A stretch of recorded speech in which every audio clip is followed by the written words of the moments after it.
Bah oui, être premier, y a que ça. Être second, ça existe pas. Fais pas chier ou je te ferai une guerre comme t'en as jamais vu. Go ahead. Quand les types de 130 kilos disent certaines choses, ceux de 60 kilos les écoutent. Make my day. Vous savez mon nom, j'ignore le vôtre. Qui êtes-vous?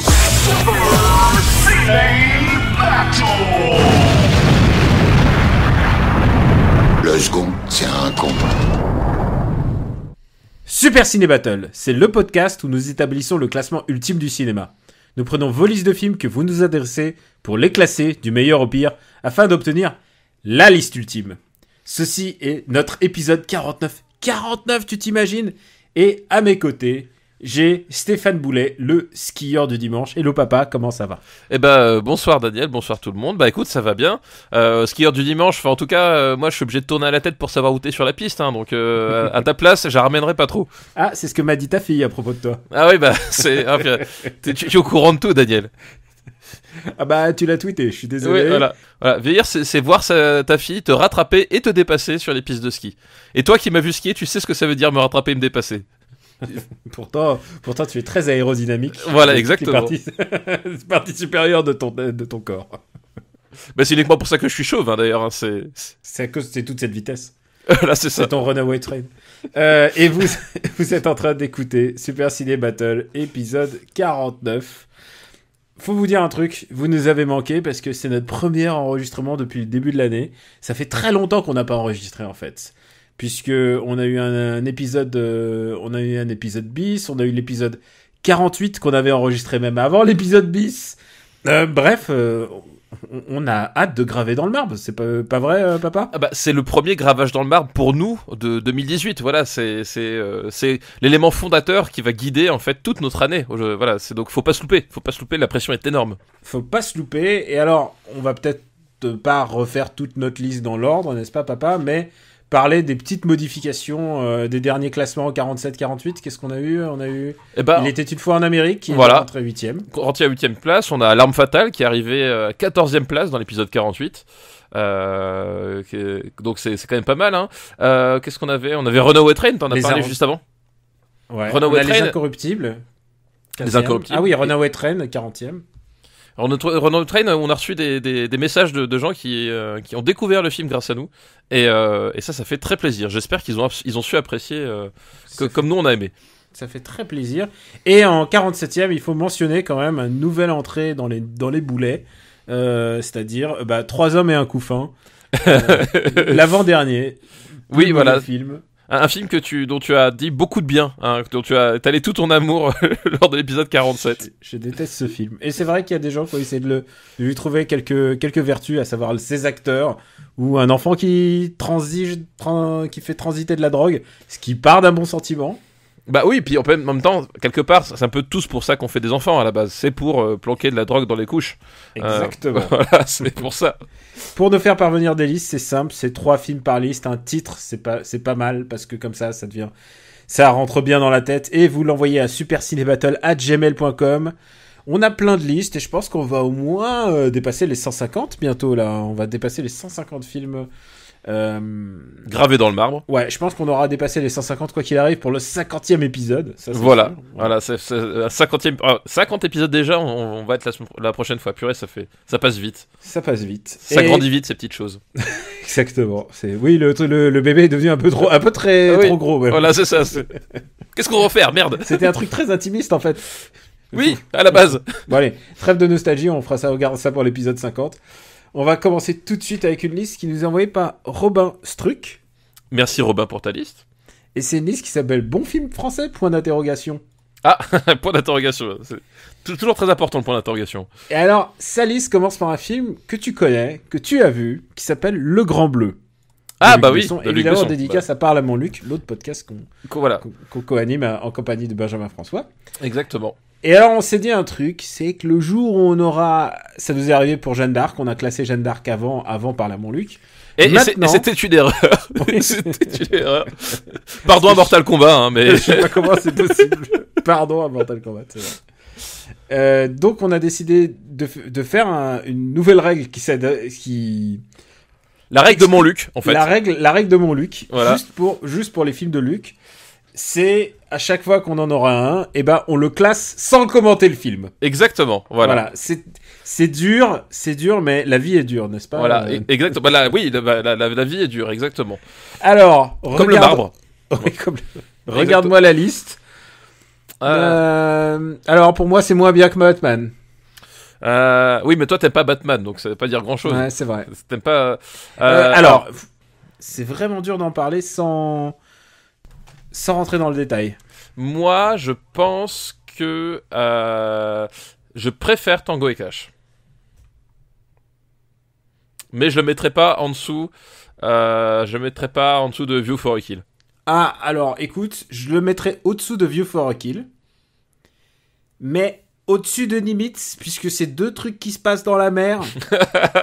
Oh, bon, allez, je t'accorde. Pour une place, voilà, ça me dérange pas. Non, ouais, et puis ouais, voilà. Voilà, entre Nimitz et View for a Kill. Alors, bouge pas. Le Grand Bleu entre donc... Attends, je vais le faire après. Le Grand Bleu entre donc à la 118e place. Et on n'a jamais gravé un film dans le marbre aussi vite, hein. Là, voilà. C'était express, le podcast va faire 20 minutes. Hein, je suis désolé pour les joggers, vous allez perdre aucun kilo aujourd'hui grâce à nous. Voilà, tant pis. Bah voilà, il fallait que ce soit Luc Besson qui nous mette aussi vite d'accord. C'est aussi parce qu'on a un peu refusé d'en parler. Pour se garder des punitions pour parler à mon Luc. Le deuxième film, on va en parler. C'est un film de Jean-Jacques Hano et c'est La Guerre du Feu.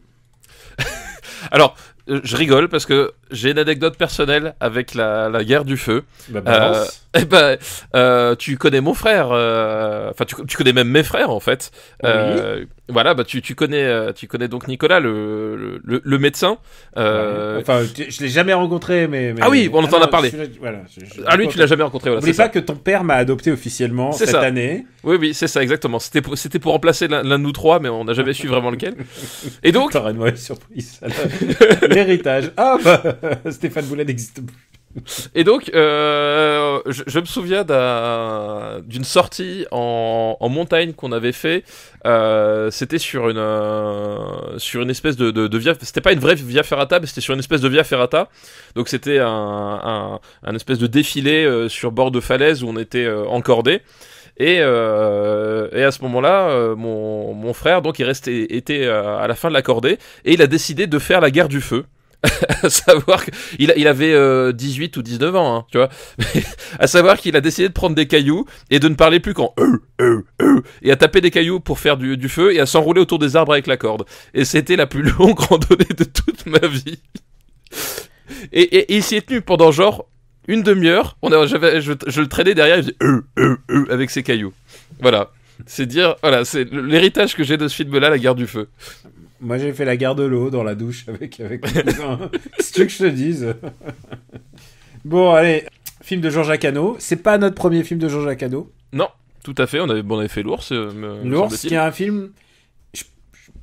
pas que je pense qu'il soit supérieur, mais je pense que il y a un truc... Et à chaque fois que je repense au moment où on en a parlé, j'adore le final de L'Ours. Et je trouve que ce film est transcendé complètement par son final, en fait. Ouais, non, mais l'arc narratif de l'ours, l'arc narratif du mec, l'arc narratif de Chucky, c'est vraiment un super beau film. Et du coup, je pense que j'ai revu un peu à la baisse Guerre du Feu à cause de ça, quoi. Bah, c'est vrai que moi aussi, je pense que la Guerre du Feu est moins bon que l'Ours parce que effectivement, comme tu le dis, l'Ours c'est une charge émotionnelle en fait qui est vraiment, qui est super forte en fait, et que Jean-Jacques Hano a eu du mal d'ailleurs à retrouver de façon aussi forte, de façon régulière dans sa filmographie. Il a une filmographie assez étrange, mais il y a un truc chez Jean-Jacques Hano. Que moi j'aime beaucoup et qu'on vraiment on peut pas lui reprocher. Qu'il aime faire de l'image. Il aime faire de l'image et surtout c'est un mec qui fait des choix de mise en scène tranchés. C'est-à-dire que ça marche ou pas, à bout d'un moment le type il prend son film, il prend le concept et il se dit pas bon je vais faire un truc comme n'importe qui aurait pu faire. Voilà, il essaie de faire un high concept. Tu vois, presque, et à chaque fois, et il essaie vraiment de sortir la version la plus poussée de son idée de base qu'il a sur le film, quoi. Il y a vraiment ce côté hyper tranché, hyper presque presque kamikaze parfois, parce que vraiment t'as des choix assez étranges, notamment La Guerre du Feu, qui est donc un film qui se passe Paolitique. au Paolitique, avec notamment Ron Perlman. Pardon. Paléolithique. Avec notamment donc Ron Perlman, donc dans le rôle d'un homme des cavernes, et voilà, et c'est un film où littéralement t'as des types qui grognent pendant 2 heures et tu les suis, voilà, t'as pas le côté on a une voix off d'un scientifique, d'un machin, enfin vraiment t'as vraiment il a pris l'angle narratif le plus épuré possible, quoi. Un spectacle total, on va dire, dans ce sens-là. Et on l'a vu dans d'autres films, et même, je sais pas si c'est dans cette décennie, mais il y a des films qui font des paris audacieux aussi de narration, où c'est que des animaux qui se parlent entre eux. Je pense par exemple à Star Wars Holiday Special, où c'est que des macaques qui se parlent. Exactement. Pendant un quart d'heure, ils se parlent. Exactement, voilà. Et là, la prise de risque, monsieur, la prise de risque. Là, le film se tient, tu vois, c'est pas Star Wars Holiday Special. Voilà, c'est pas Lumpy, Lumpy qui est canon, doit-on le rappeler, dans le lore Star Wars. Je crois que Disney, ils ont oublié d'en parler, donc ça veut dire que c'est canon. Voilà, c'est canon, c'est complètement canon. Première apparition de Boba Fett, Boba Fett est dans le canon, voilà. C'est un truc contre Boba Fett. Non, pas du tout. Si, t'as un truc contre Boba Fett. Non, alors vraiment pas du tout. Pas du tout. Tu sais ce qui t'énerve chez Boba Fett, c'est que c'est un freelance. Non, c'est pas un mec de l'Empire. C'est ça, c'est que c'est pas un vrai, c'est pas un vrai fasciste en fait. Bon, Garde du Feu. Le truc qui m'a un peu agacé toujours à Garde du Feu, c'est qu'il a souvent été mis en avant, genre dans les écoles, pour faire regarder comment c'était au temps de la préhistoire, comme si c'était un truc éducatif, alors que c'est l'adaptation d'un bouquin. Oui, puis c'est pas based on a true story, quoi. Oui, et puis pour le coup c'est l'opposé du documentaire. Enfin, on est vraiment dans des choix et dans une logique de cinéma brut, quoi. Voilà, parce que oui, il grogne, etc. T'as pas les mecs qui parlent en français ou en anglais. Il y a du cul. Voilà, il y a du cul, il y a des choix de mise en scène. Enfin, vraiment, t'as un côté, enfin, comme tu disais, spectacle total. Enfin, voilà, à aucun moment, enfin, je pense pas que c'est un peu comme Mel Gibson quand. C'est exactement, j'allais t'en parler. Voilà, c'est un peu comme Mel Gibson, il fait parler ses personnages dans Apocalypto, dans la langue morte des Mayas. Il y a une certaine volonté d'authenticité, mais c'est pas pour livrer un commentaire documentaire, c'est juste dans une logique d'immersion en fait. Vraiment c'est ça. C'est-à-dire que t'as une logique d'immersion qui se passe par ces choix de langage, mais au service en plus, d'un spectacle. Ils ont reconstitué les langages des primitifs Homo sapiens. Alors, je suis pas calé en langage, mais il y en a plusieurs en plus. Et ils ont rajouté des dialogues basés sur plusieurs mélanges de langues bizarres. Enfin, ils ont fait leur propre langage, qui est un peu plus évolué que celui du 5e élément. Je tiens à faire remarquer. Et le spectacle se tient. C'est ça que tu as raison de le souligner. C'est que ça se tient. Pour ma part, je pense qu'il y a un truc qui te fait presque sortir du film. C'est le fait qu'il y a des musiques. Oui, c'est qu'il y a une musique et qui fait point. Enfin, elle est un peu genre, oui. Elle en rajoute un peu, quoi. Ouais, en fait, c'est un peu pompier. Après, oui, c'est vrai que c'est plus, c'est pas tant la présence de la musique que effectivement le fait que ça en fait un peu des tonnes. Alors c'est aussi un peu justement le côté, le défaut de Jean-Jacques Hano parfois, c'est qu'il voulait faire aussi du cinéma grand spectacle à la française, mais en concurrençant, enfin, en concurrençant les anglo-saxons aussi sur leur langage, leur façon de s'adresser au public. Et donc effectivement, t'as ce côté-là qui peut un peu agacer, puis même un peu dater. C'est assez étrange parce que dans mon souvenir, la bande son, c'est pas le truc qui a le mieux vieilli du film en fait. Non, clairement. Et puis en fait, le problème, c'est dès que tu fais des trucs avec genre simili d'époque, enfin tu inventes presque une époque qui n'existe pas. J'ai l'impression que ça date un peu assez vite. Et je pense, tu sais, au dernier Terrence Malick, celui qui est sorti uniquement en salle, qui est un espèce de documentaire. Et le documentaire se termine à la fin par genre une peuplade primitive qu'il a essayé de reconstituer et tout. Et si tu leur donnes pas des trucs à faire, ça a l'air assez vite en fait ridicule. dans le sens où ça se voit vraiment qu'il y a une équipe de ciné qui est en train d'essayer de reproduire quelque chose, et dès que tu leur donnes pas une course-poursuite ou quelque chose, enfin un but, c'est ce qu'a fait d'ailleurs ce film, bah ça devient assez ridicule. C'est pour ça que celui-là il se tient en fait. Oui, c'est ça. On en revient à ce qu'on disait tout à l'heure, c'est que on n'est pas dans le côté documentaire tranche de vie des hommes de Cro-Magnon. On a un arc narratif, on a un scénario, on a un spectacle qui se déroule à la préhistoire, ok, mais finalement le propos c'est pas de faire, c'est faire du cinéma avant tout, quoi, du cinéma de fiction pure, voilà, vraiment, quoi. Un film qui a reçu donc le César du meilleur film en 1983. Et devant Coup de torchon de Tavernier, ouais, Garde à vue de Claude Miller, ah oui, et Les uns et les autres de Claude Lelouch. Ah oui, bon après je suis pas très très fan de Lelouch, mais Garde à vue c'est la même année, tiens, c'est marrant. Ouais. Bon, où est-ce qu'on va mettre la guerre du feu ? Où est-ce qu'on met la guerre du feu ? De toute façon déjà on l'a dit, je préfère l'ours aussi, voilà, c'est... ouais, je préfère l'ours aussi. Mais tu vois, ça fait bizarre de mettre la guerre de feu sous Spaceballs, mais j'assume. Sous Spaceballs, attends, où est-ce qu'on a mis Spaceballs ? Spaceballs, il est pas... Ah oui, il est pas loin, oui. Ouais. Mais je mettrais ça au-dessus de Princess Bride et peut-être au-dessus de Willow aussi. Moi je mets ça au-dessus de Willow et de Princess Bride aussi. Mais maintenant, la question est, est-ce que tu le mets au-dessus des maîtres de l'univers ? Moi je le mettrais déjà au-dessus d'Highlander. Enfin vraiment, quoi. Ok. Je le mettrais, écoute... Sous Beetlejuice. Sous Beetlejuice. Oh là là, j'allais te le dire. Sous Beetlejuice, juste sous Beetlejuice. Et c'est bizarre parce que, en fait, il est à la place 89, et tu te dis que ça fait beaucoup, mais finalement, dans cette liste-là, c'est pas si mal, hein. Ah non, attends, Superman 3 est 102ème, et j'adore Superman 3. Il y a Papy fait de la résistance, film très chouette. Oui, voilà. Il y a Batman qui est quand même 105ème maintenant. Voilà, on a Top Gun qui est 94. Enfin, voilà, on a dit qu'on aimait Tango et Cash pour certaines mesures, et bah il est 116ème quand même. Voilà. View for a Kill, voilà, il est exactement haut dans mon cœur, comme tu le sais. C'est vraiment une liste où les films pas regardables commencent à... Et ben les films pas regardables, ils commencent à... moi je mettrais sous la boom, tu vois. Ouais, et encore, même à Mad Max 3 en fait. Voilà, pour moi c'est... Ouais, donc Terminus avec quel acteur, rappelle-moi? Je ne sais plus, un type pas très connu. Je pense que c'est un mec que l'histoire aura oublié. Jean-Philippe Smet, un truc comme ça. Je crois pas qu'il ait fait carrière, il a fait d'autres trucs, non, je suis pas sûr. Je suis vraiment pas sûr. Pas sûr. RIP Jean-Philippe. On va passer au dernier film de la liste de Robin, qui est... Et alors ça, je l'invente pas, hein. Itinéraire d'un enfant gâté de Claude Lelouch. Ah oui, je crois que c'était les années 80. Non, c'est encore les années 80. Ah ouais, non, clairement les années 80. Ah bah alors, full disclosure, voilà, je ne cache plus rien, je me livre à vous tel que vous êtes. Je crois qu'Itinéraire d'un enfant gâté, c'est mon Lelouch préféré, ou en tout cas, dans le top 2-3, quoi. Alors, je pense que on va essayer d'affiner cette réflexion, si tu me le permets. Je pense qu'on peut dire que c'est le meilleur Lelouch des années 80. Et même 90. Ouais, vraiment. Et même 2000. Et même 2000.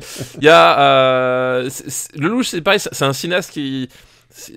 C'est pas que c'est un cinéaste compliqué, c'est pas compliqué à comprendre, mais j'ai un rapport très étrange avec Lelouch, parce que et tu le vois dans ce film-là aussi, c'est que c'est un type qui essaye aussi de construire un espèce d'univers filmique assez particulier.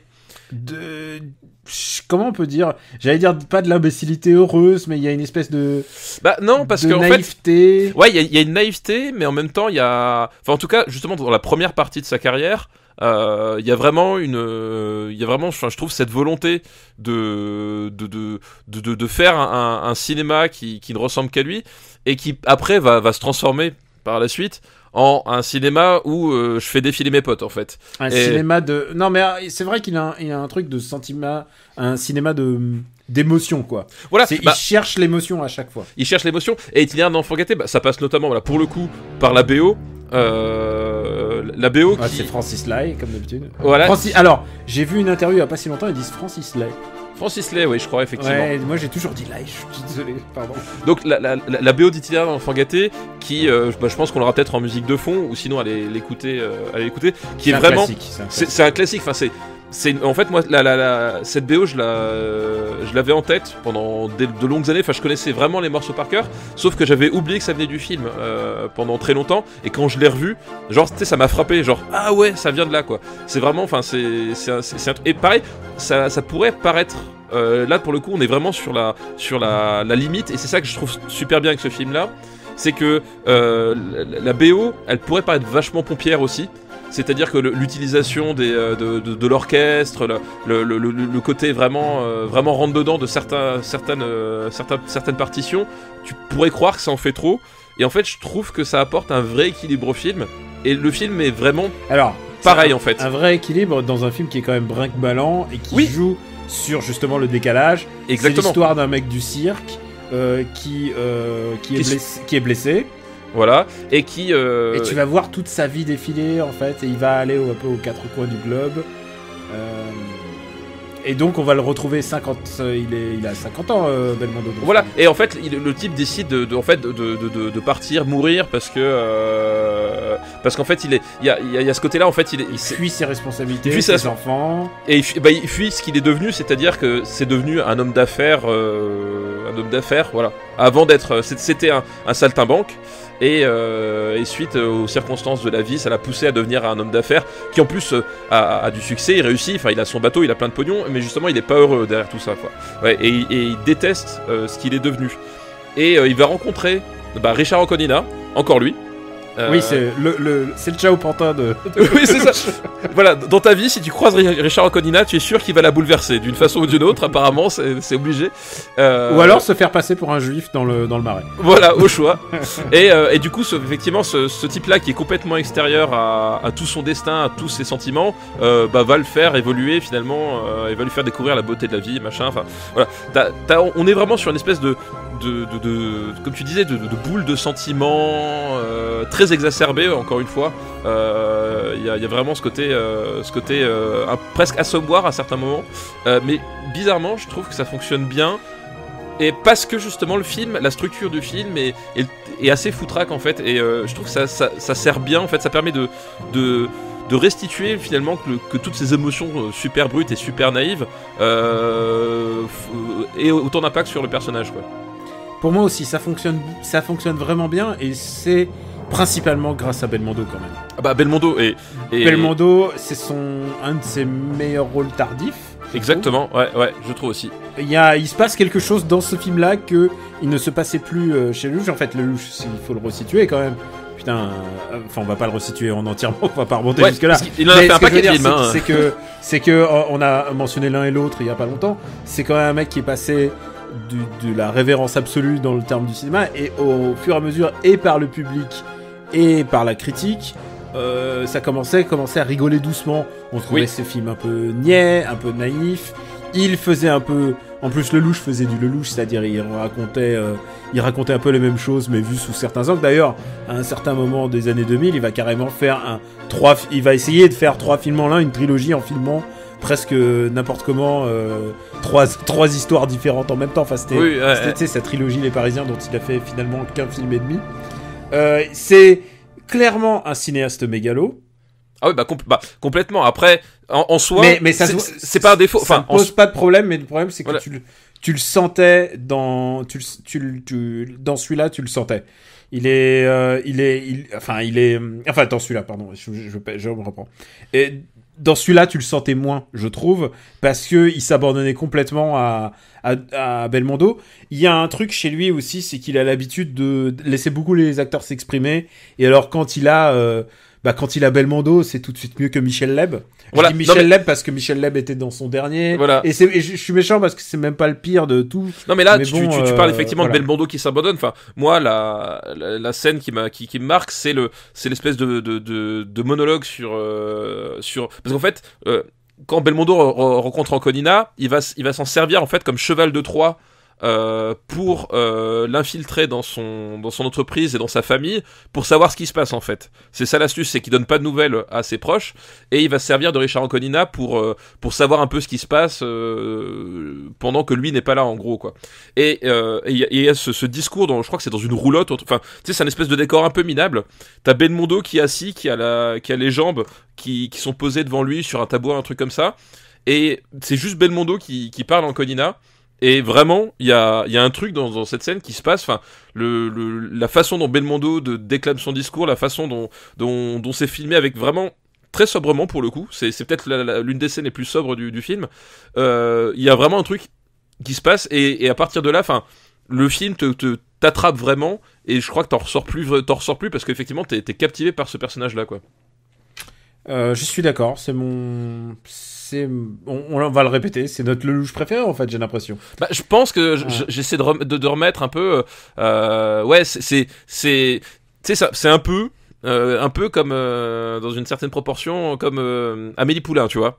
Ouais, c'est son meilleur film de ce moment-là. Voilà, de ce moment-là. Il a trouvé la vista à un moment précis. Voilà, exactement. C'est pareil, c'est des trucs, il y aurait plein de trucs dans l'absolu si je devais le disséquer, qui m'agaceraient parce que en plus, t'as plein de, voilà, t'as un certain jeu. Il y a ses scories, on va dire. Voilà. Il y a un jeu d'auto-référence, aussi, donc, quand c'est un artiste que t'aimes pas spécialement, c'est toujours un peu gonflant, voilà. Mais bizarrement ça prend vraiment forme parce qu'effectivement comme tu dis il s'abandonne à Belmondo et que ce destin là en plus c'est le destin d'un mec riche qui est triste, donc c'est le genre de truc qui à la base devrait m'énerver au possible. C'est genre c'est un type qui a tout pour lui et qui fait non je me suis pas bien dans ma vie, enfin t'auras envie de le baffer. En fait non, c'est vraiment super touchant parce que c'est Belmondo, parce que voilà comme dit Anconina lui donne vraiment bien encore une fois sans des rôles comme celui d'Anconina, le rôle de Belmondo n'existerait pas. Donc voilà, exactement. C'est ça, enfin, le jeu de miroir et surtout, ce que j'aime bien, c'est que vraiment le côté heurté de la narration, de parfois de la mise en scène. Enfin, il y a vraiment un truc qui fait que tu sens que c'est vivant. Enfin, il y a, je pense que le film aurait été plus maîtrisé ou plus t'as pas eu l'œil en cœur, enfin vraiment tu sais genre ça aurait pas marché. Là ça marche parce que tu sens qu'il y a un côté un peu qui grippe et je pense que c'est ça aussi qui fait que ça élève tout le reste, quoi. César du meilleur film cette année-là, parce que ça m'amuse de le ressortir. Camille Claudel. C'est celui avec attends, le Camille Claudel, c'est Depardieu, non c'est Adjani et Depardieu, ouais. Ouais, c'est ça, ouais, ok. Donc c'est Camille Claudel qui gagne devant cette année-là La Lectrice, Le Grand Bleu, L'Ours et La vie est un long fleuve tranquille. Ah bah dis donc, et il y avait des trucs en compétition, c'était ouais. Et lui il était même pas nominé pour le César du meilleur film.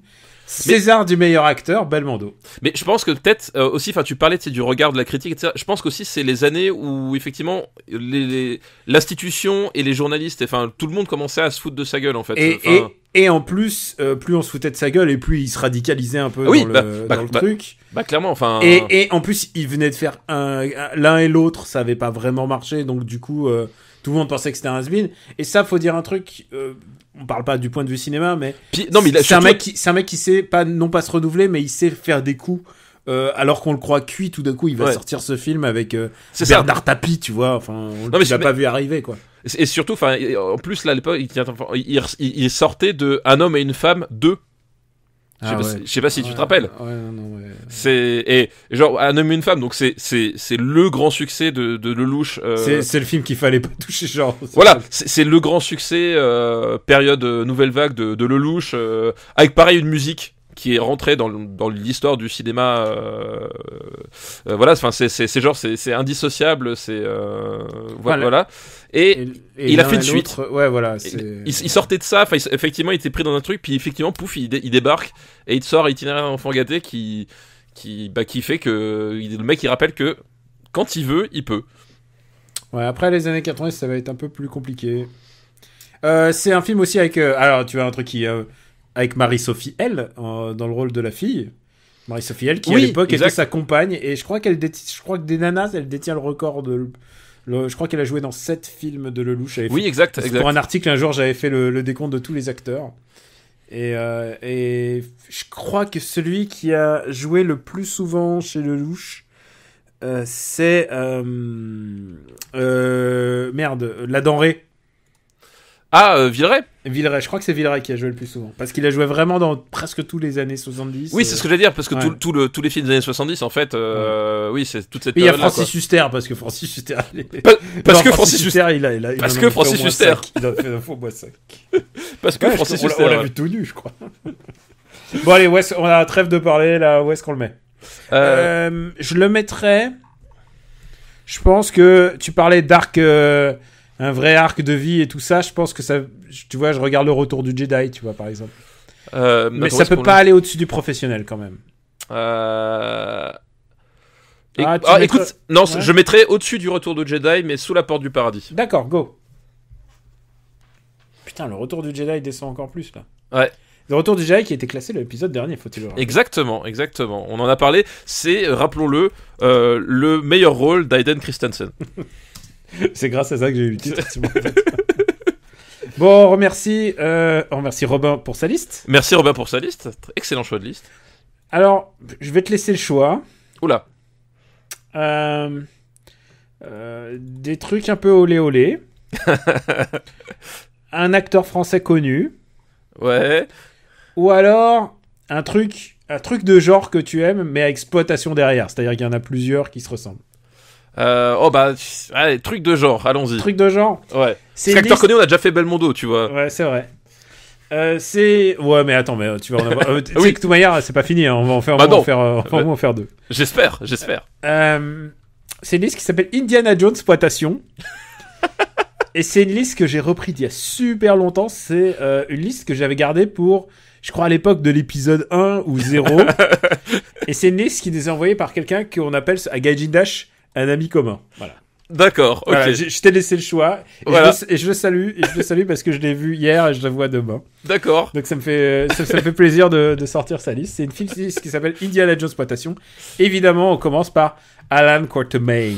Voilà, Alan Quatermain, donc comme tu l'as dit dans le titre, hein, c'est l'Indiana Jones Exploitation. Alors c'est avec Richard Chamberlain, c'est ça ? Exactement. Alors c'est lequel ? C'est le premier, c'est Les Mines du Roi Salomon, c'est ça ? Ouais. Voilà, comment dire, il y a John Rhys Davies aussi dedans. Et c'est vrai, mais John Rhys Davies, il va devenir un peu le...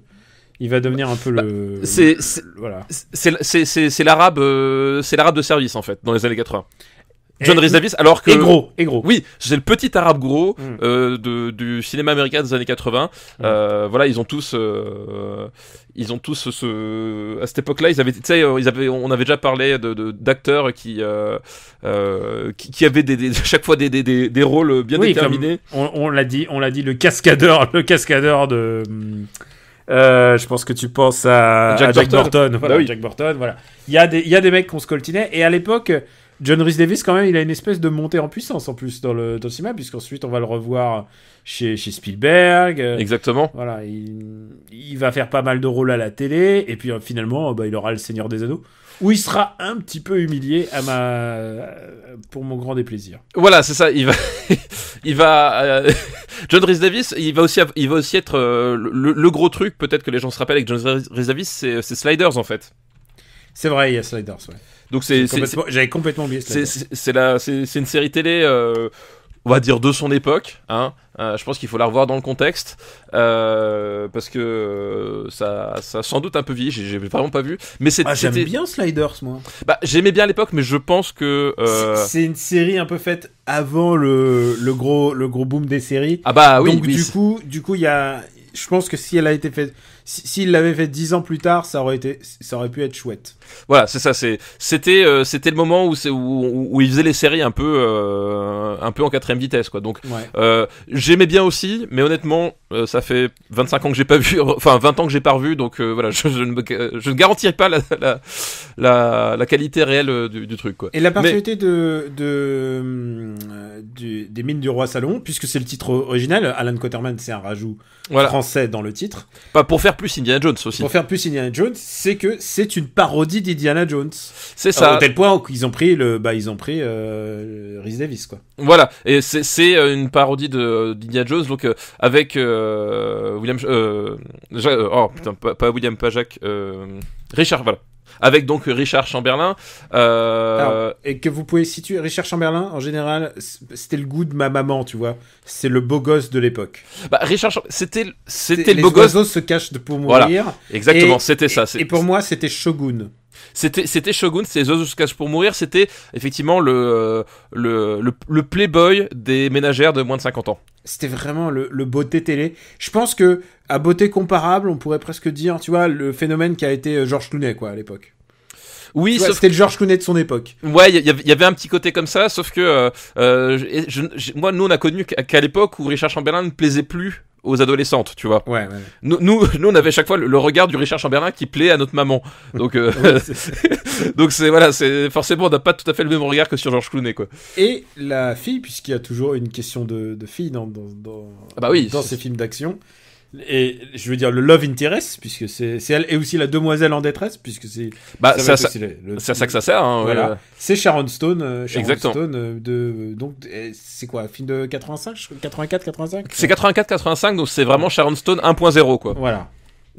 Oui, c'est exactement ça. C'est même avant. C'est avant. Avant Total Recall. C'est avant Total Recall, exactement. Donc, et c'est Sharon Stone tellement 1.0 que je pense qu'il y a plein de scènes où ça se voit. Je pense qu'elle ne savait pas ce qu'elle foutait là, quoi. C'est que souvent ils ont pas l'air de savoir, quoi. Ils ont vraiment pas l'air de savoir. Et t'as ce côté, on lui a dit, bah tu vois Willy dans Le Temple Maudit, bah tu me fais pareil. Et c'est un peu ça. Tu cries quand ça bouge. Tu fais des gros yeux quand il se passe un truc, et ça va le faire, t'inquiète pas. Voilà. Et ne t'étonne pas que notre histoire a l'air un petit peu raciste. C'est pas grave. C'est pas grave. Voilà. Puisque ils ont pris, tu sais, de tout Indiana Jones, ils se sont dit, on va prendre tout ce qui est Tandax en fait. On va prendre le deuxième. Et on va prendre tous les passages Tandax, et on va faire des aborigènes primitifs, on va tout faire, quoi. Oui, surtout, on va insister dessus, en fait. T'as vraiment ce côté-là. C'est Alan Quatermain contre les sauvages, quoi. Tu sais, d'ailleurs, vu que j'ai vu il y a pas si longtemps la série DuckTales, la nouvelle, oui. Il faut pas oublier que Picsou est un pillard, en fait. Bah, bien sûr. Et c'est vraiment compliqué, et du coup, tu sens qu'ils se sont posé la question de comment faire en sorte de montrer un mec qui s'est enrichi en pillant tous les tombeaux, tous les trésors de tous les autres pays, et qui en même temps soit un petit peu moral, et tu sens qu'ils se sont vraiment posé la question, parce que tu peux plus faire juste un pillard, un mec qui va d'un pays à l'autre et qui vole les trésors, quoi. Ouais, c'est vrai. C'est vrai que mais là, à cette époque-là, ils se posaient pas la question. Mais bon, pour en arriver au final, c'est que le plus grand problème, enfin pas le problème, enfin il y a plein de problèmes avec ce film en fait, avec Alan Quatermain et Minnie Brossolmo. Ma plus grande tristesse en fait de ce, c'est que c'est une comédie pas très drôle. C'est que c'est pas drôle, et surtout c'est que ça aurait pu être vachement bien en fait, parce que c'est quand même un film que l'on doit à Jack Lee Thompson. Et Jack oui, putain, on l'oublie.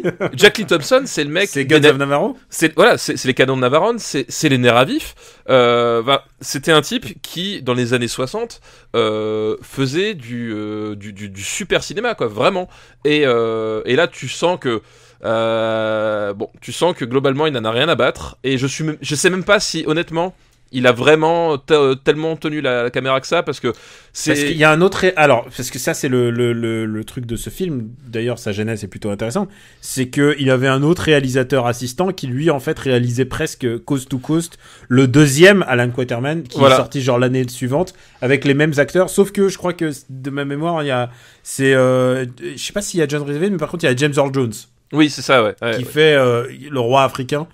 Je sais plus quoi, enfin, c'est quelque chose d'insultant. Random roi africain. Voilà, quoi qu'il en soit, c'était quelque chose d'insultant, quoi. Donc ouais, donc tu sens que voilà, c'est vraiment le film, enfin le film de commande dans ce qu'il y a de pire en fait, c'est que ils ont pris effectivement un réalisateur qui avait vraiment du métier, ils ont pris un ancien beau gosse, parce que bon, à cette époque-là, il était encore beau gosse, mais il était quand même sur la pente descendante. Il était proto cinquantenaire déjà. Voilà, donc ils ont essayé de faire un espèce de mix et putain, mais oui, c'est le prototype du vieux beau. Mais oui, non mais c'est ça. Mais oui, exactement ça. C'est-à-dire que tu voyais qu'il était sur la pente vieillissante, mais on essayait de masquer les choses avec la barbe, avec les plans pas trop serrés. Enfin vraiment, t'avais un truc. Voilà, tu sentais le projet foireux, et à l'arrivée, le film est foireux. C'est-à-dire que aussi bien c'est pas le OSS 117 d'Indiana Jones, pas du tout. Non, c'est clair. Ça n'a rien à voir. C'est-à-dire que c'est très lourd. C'est chiant. C'est vraiment chiant. Et en plus, c'est raciste. c'est raciste. Et les blagues méta, enfin, ça tombe vachement à plat. Je crois que le deuxième, il est pire. Le deuxième est encore pire. Enfin, je veux dire cinématographiquement, mais je pense qu'en termes de, c'est quoi, c'est les, comment il s'appelle, le ville de les mystérieuses cités d'or là, c'est. Oui, attends, c'est j'ai oublié. La cité de l'or perdu, je crois, ou la cité perdue enfin, ou la cité perdue, quelque chose comme ça. City of Gold, voilà. C'est et oui, le 2 est encore pire, mais là, enfin, tu sens déjà le film qui servait à rien. Enfin, honnêtement, je pense que il y a des trucs, c'est de l'ordre du racisme de certains James Bond, quoi. Enfin, je pense, tu sais, au truc où en général, quand on me demande un truc dans un film raciste que tu ne peux plus montrer, je pense au service de Sa Majesté, où il y a une femme noire à table, et tu sais, on essaie de guérir les femmes de leur phobie, et elle a la phobie des bananes, et c'est filmé en plein cadre, et tu fais, ah putain, je crois que c'est un des trucs les plus gênants que j'ai à regarder pourtant un film qu'on aime bien en plus. Mais oui, bah après mais alors là, tout d'un coup, le film s'écroule complètement, genre, je pense qu'on nage dans ces eaux-là avec non, mais c'est ça, Roi Salomon, et le suivant, c'est pire. Voilà, c'est ça, c'est que il y a même pas de qualité d'écriture ou de quoi que ce soit de mise en scène qui à un moment donné pourrait te dire bon, c'est en d'axe, mais il y a un truc. Non, vraiment là, c'est. Où est-ce qu'on va mettre ce film de la canon, je tiens à le préciser. Bah, la canon toujours dans les bons coups, toujours. Où est-ce qu'on le met? Alors honnêtement, je préfère l'Aigle de Fer. Je préfère La Boom. Je préfère Escape from the Bronx. Ouais, je préfère Mad Max 3. Je préfère Terminus. Je préfère Cocktail. Je préfère les Jones. Je préfère Cobra. Je pensais pas que tu... tu sais quoi, je crois que je préfère Cyborg. Eh ben écoute, est-ce que tu préfères 3 hommes et un couffin? Qu'est-ce qu'on fait? Et attends, non, tu sais comment est-ce qu'on va clore ce débat? Et non pas clôturer. On va clore ce débat en disant que un jour on va peut-être parler du 2 et qu'il faut laisser un peu de marge peut-être. C'est vrai. Donc, je propose de le laisser au-dessus de 3 hommes et un couffin. D'accord, c'est d'accord. Putain. Alors, je peux t'assurer, personne nous a donné le 2 pour l'instant. Putain, comment il a pris cher, quoi. Mais alors, on vous a déjà un peu parlé, déjà, le 2. On va pas le re-regarder. Non. Non.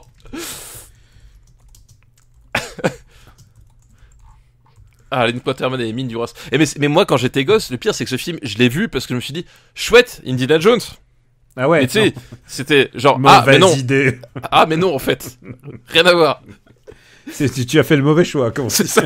Tu as choisi bien mal. Alors, le deuxième, figure-toi, film de la liste. Évidemment, il est beaucoup plus évident. On l'a déjà. C'est La Poursuite du Diamant Vert. Oui, exactement, ouais. On vous invite de vous reporter à l'épisode 6. C'est pour vous dire à quel point ça oui, et à refaire tous les autres épisodes jusqu'au 49, voilà. Oui, parce que sinon tu peux pas comprendre. Voilà, sinon c'est ça, t'as un trou dans la narration, tu comprends rien, ça n'a pas de sens. Et le troisième film de la liste de cet ami commun. Attends, laisse-moi deviner, il est avec Tom Selleck. Non. Ah alors, et alors, tu sais quoi, si vraiment tu l'avais trouvé, putain, je t'aurais dit bravo, là. Alors, c'est un film qui a plusieurs titres. Alors, c'est un film... Ah tiens, je vais essayer de te faire deviner. Ah putain, ça va être dur. Alors, ça va être très très dur. Whitefire, non, ça peut pas être ça, ça n'a rien à voir avec Indiana Jones, parce que... Alors, c'est un film d'aventure. Oui, bah oui, c'est Indiana Jones Plantation. Alors attends, je vais comme t'aider. Ça, je trouverais pas, là. Je vais t'aider. C'est un film d'aventure chinois. Film d'aventure chinois. Ouais. Avec Jackie Chan ou avec Michel Mieo? Avec Jackie Chan. Mister Dynamite? Exactement. Putain. Ah, Mister Dynamite. Donc, c'est celui-là où il a failli se tuer, en plus, dans Mister Dynamite. C'est Opération Condor, le deuxième. Alors, je sais plus, parce que c'est soit dans celui-là, soit dans l'autre, mais à un moment donné, il fait une cascade où il doit se rattraper à une branche. Alors, les gars, si vous voulez voir une cascade... En plus, c'est naze parce qu'on a tous regardé des bêtisiers de Jackie Chan où il a l'air de se faire mal et on fait « Oh putain, il a l'air de se faire mal ». Celle-là, il a pas l'air du tout de se faire mal. Non, genre, c'est ça. C'est sur- une cascade, enfin pas de merde, sur mais un arbre. Oui, c'est genre, ça. il y a on fait Armor. Il s'appelle Armor of God. Armor of God, exactement. Donc et aussi appelé Opération Condor, c'est le deuxième, voilà. Ouais, c'est compliqué, il faut s'y retrouver. Ouais, c'est vachement. La chronologie des films de Jackie Chan, c'est super compliqué. Genre, l'autre fois, je montre à ma fille Polystory. Et à un moment donné, plus tard, je sors donc Contre-Attaque. Et elle me demande, à chaque fois qu'on regarde un film, elle me demande de lui pitcher et tout pour voir un peu si ça lui plaît ou pas. Et je lui explique en fait que c'est Contre-Attaque, techniquement, c'est en fait Polystory 4. Sauf qu'il a jamais été exploité comme ça chez nous et que globalement. Et genre, elle me regarde, elle me fait, mais je peux pas regarder Polystory 4 si j'ai pas vu le 2 et le 3. Je lui fais, écoute, écoute, comment te dire, dans ce cadre-là, ça n'a pas d'importance. Ouais, voilà, c'est genre c'est moins important que. Bah c'est pas la guerre des étoiles quoi. C'est pas la guerre des étoiles, c'est pas. Alors bon, Mr Dynamite. C'est pas Zatoichi, hein, voilà. Alors si t'as pas vu les 16 films, c'est. Je crois qu'en plus la scène où il se fait mal, donc dans Mr Dynamite. Ouais. Donc alors on l'a pas expliqué. C'est un moment, je crois qu'il saute d'un muret. Sur un arbre en fait. Et c'est un arbre et l'arbre il rip, il s'accroche mal à l'arbre et il tombe par terre et là il se fracture le crâne. Voilà. En fait, ce qui se passe, c'est que le muret, enfin l'endroit où il y a la cascade, c'est sur une espèce de, enfin c'est sur une pente. Ah non, fait. et je crois que la branche elle se pète. Oui, voilà, c'est ça, la branche se pète. Ouais. En fait, exactement. C'est-à-dire que la cascade a lieu sur le monastère où il tourne, parce que je crois que c'est un monastère ou un temple, je sais plus exactement. C'est un temple parce qu'il tombe sur des indigènes, donc c'est pas un monastère. Et en bordure de colline, et en fait, effectivement, il saute, la branche pète, il tombe, mais en fait, à cause de la pente, il tombe beaucoup plus bas que ce qu'ils avaient imaginé. Et du coup, il se déséquilibre et il tombe effectivement sur la tête quoi. Et d'ailleurs ils ont gardé le truc dans la séquence. Oui, alors, ça a l'air de rien hein. Ouais, mais là il a failli mourir ouais. Les grosses séquelles, je crois que en gros son crâne, si je me souviens bien, son crâne s'est fendu. Il a un trou dans le crâne et il y a un bout de plastoc pour colmater le truc parce qu'en plus il y a un bout de bois qui lui est rentré dans le cerveau, enfin un truc de fou. Il a eu des graves séquelles à cause de ça. Je crois qu'il a perdu une partie de. Exactement, ouais. Je sais plus, c'est pas c'est la vision ou l'audition. Enfin vraiment, c'est la cascade qui a fait le tuer. Voilà, exactement. C'est là, avec toutes les cascades qu'il a fait, tous les trucs que vous pouvez voir, effectivement, c'est la cascade à la con entre guillemets dans Mr Dynamite qui a fait le tuer. Du coup, il a pris les rênes de la réalisation. C'est lui qui réalise. Il a remplacé. Je sais plus comment il s'appelle. Ah, le réalisateur de Mr. Dynamite. Ouais. Alors, en plus, ce qui est cool, c'est que la scène, à part celle-là, à part le machin, elle est vraiment chouette, quoi. Il se fait courser. Enfin, elle est vraiment chouette. Elle est aussi très raciste. Oui, bah, c'est aussi une vision avec les méchants papous, n'est-ce pas? C'est les méchants. Voilà. Ah oui, si tu le vois en VF, c'est extraordinaire. Voilà. Putain, mais quand je pense à toutes les cascades de ce film, je crois qu'il saute en parachute. Enfin, il est pilleur de tombes aussi. Il cherche une, je sais plus ce qu'il cherche Alors je sais plus. Il cherche un trésor et en fait après il est. Une épée. Je crois que c'est l'épée. Oui, c'est l'épée. Ouais, oui. voilà. Puis, de toute façon, il a l'armure des dieux aussi. Et en fait, il est contacté je crois que c'est par des gangsters. Il est contacté par des gangsters pour l'obliger à travailler pour lui ou des millionnaires. Enfin, je sais plus ce qu'il y a. Un truc, il est genre contacté pour bosser pour des méchants. Puis du coup, il se retrouve pris entre deux feux. Enfin, il y a une histoire comme ça. Beaucoup de cascades de bagnole. Oui. Beaucoup de cascades de bagnole. Et puis, vraiment, là, cette course-poursuite, quand il est poursuivi par les indigènes. Ok, c'est très raciste. Mais c'est raciste lol Jackie Chan. Quoi. Voilà, c'est raciste Jackie Chan, mais c'est la poursuite de Jackie Chan. Il saute au milieu des trucs. Enfin, c'est rigolo, machin. C'est dans celui-là où il y a la baston contre les moines aussi. Oui, c'est la baston contre les moines, c'est dans celui-là. Et je suis persuadé que Star Trek 2, le début de Star Trek 2, il est repompé là-dessus. Ah mais bien sûr. Alors Star Trek 2, le version J.J. Abrams. Hein, ouais, le J.J. Abrams. Ouais, genre. Tout à fait. Clairement, genre quand j'ai vu ça, j'ai fait ah ok, toi t'as vu Armor of God quoi. Ouais, clairement. Oui. Non mais voilà. Oui, c'est ça. C'est un film. Il y a plein de cascades. Enfin, moi je me rappelle la baston contre les moines dans le monastère à la fin, qui est complètement maboule avec les tables. Il kidnappe sa meuf là. Oui, enfin de toute façon il y a toujours une histoire de nana qui se fait kidnapper. C'est sa petite amie qui est kidnappée. Et du coup il doit aller la chercher ou quelque chose comme ça, ouais, exactement.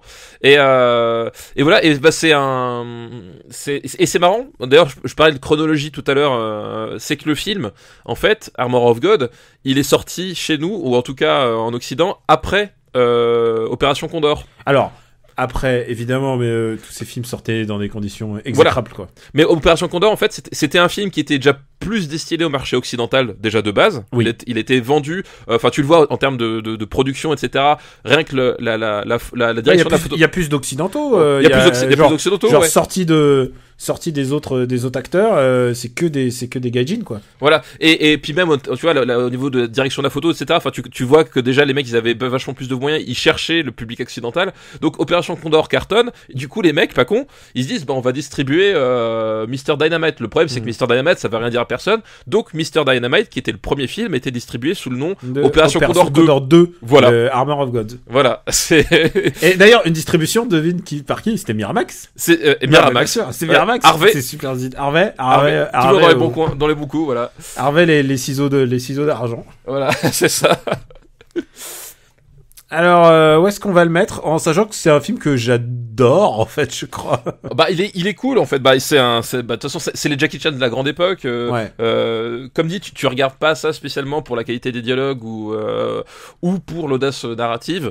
Mais moi, la scène quand il se fait poursuivre, et je me souviens qu'il y a tous les mecs qui leur balancent des lances. Oui, exactement. Et lui, il se planquait derrière le bouclier il roule, et il roule avec le bouclier. Voilà, Putain, exactement. mais il faut les faire, ces cascades, quoi. C'est ouf. Voilà, et t'as ponctuellement, voilà, je crois que t'as globalement 3 ou 4 scènes qui sont vraiment complètement maboule en termes de cascade, de chorégraphie, et du coup de mise en scène, parce que, pour le coup, encore une fois, la force de Jackie Chan, c'est qu'il y avait une mise en scène qui était là uniquement pour mettre en valeur et d'ailleurs, ses à capacités. la fin, c'est lui qui réalise, donc. Et voilà, et la dernière partie, c'est lui qui... D'ailleurs, c'est marrant parce que la toute dernière scène, quand il est contre les nanas là, ouais, non, il est contre des nanas à la fin, tu sais, avec les dynamites, tu vois clairement que c'est pas la même personne qui a filmé que le début du film, en fait. Vraiment, tu sens en termes de mise en scène, de placement et de rythme, enfin ça a plus rien à voir. C'est vraiment un film qui tu sens, il porte les marques de sa production, quoi, en fait, compliqué, quoi. C'est assez étrange à voir, quoi. Alors, ma barrière haute, c'est quand même Indiana Jones Temple of Doom.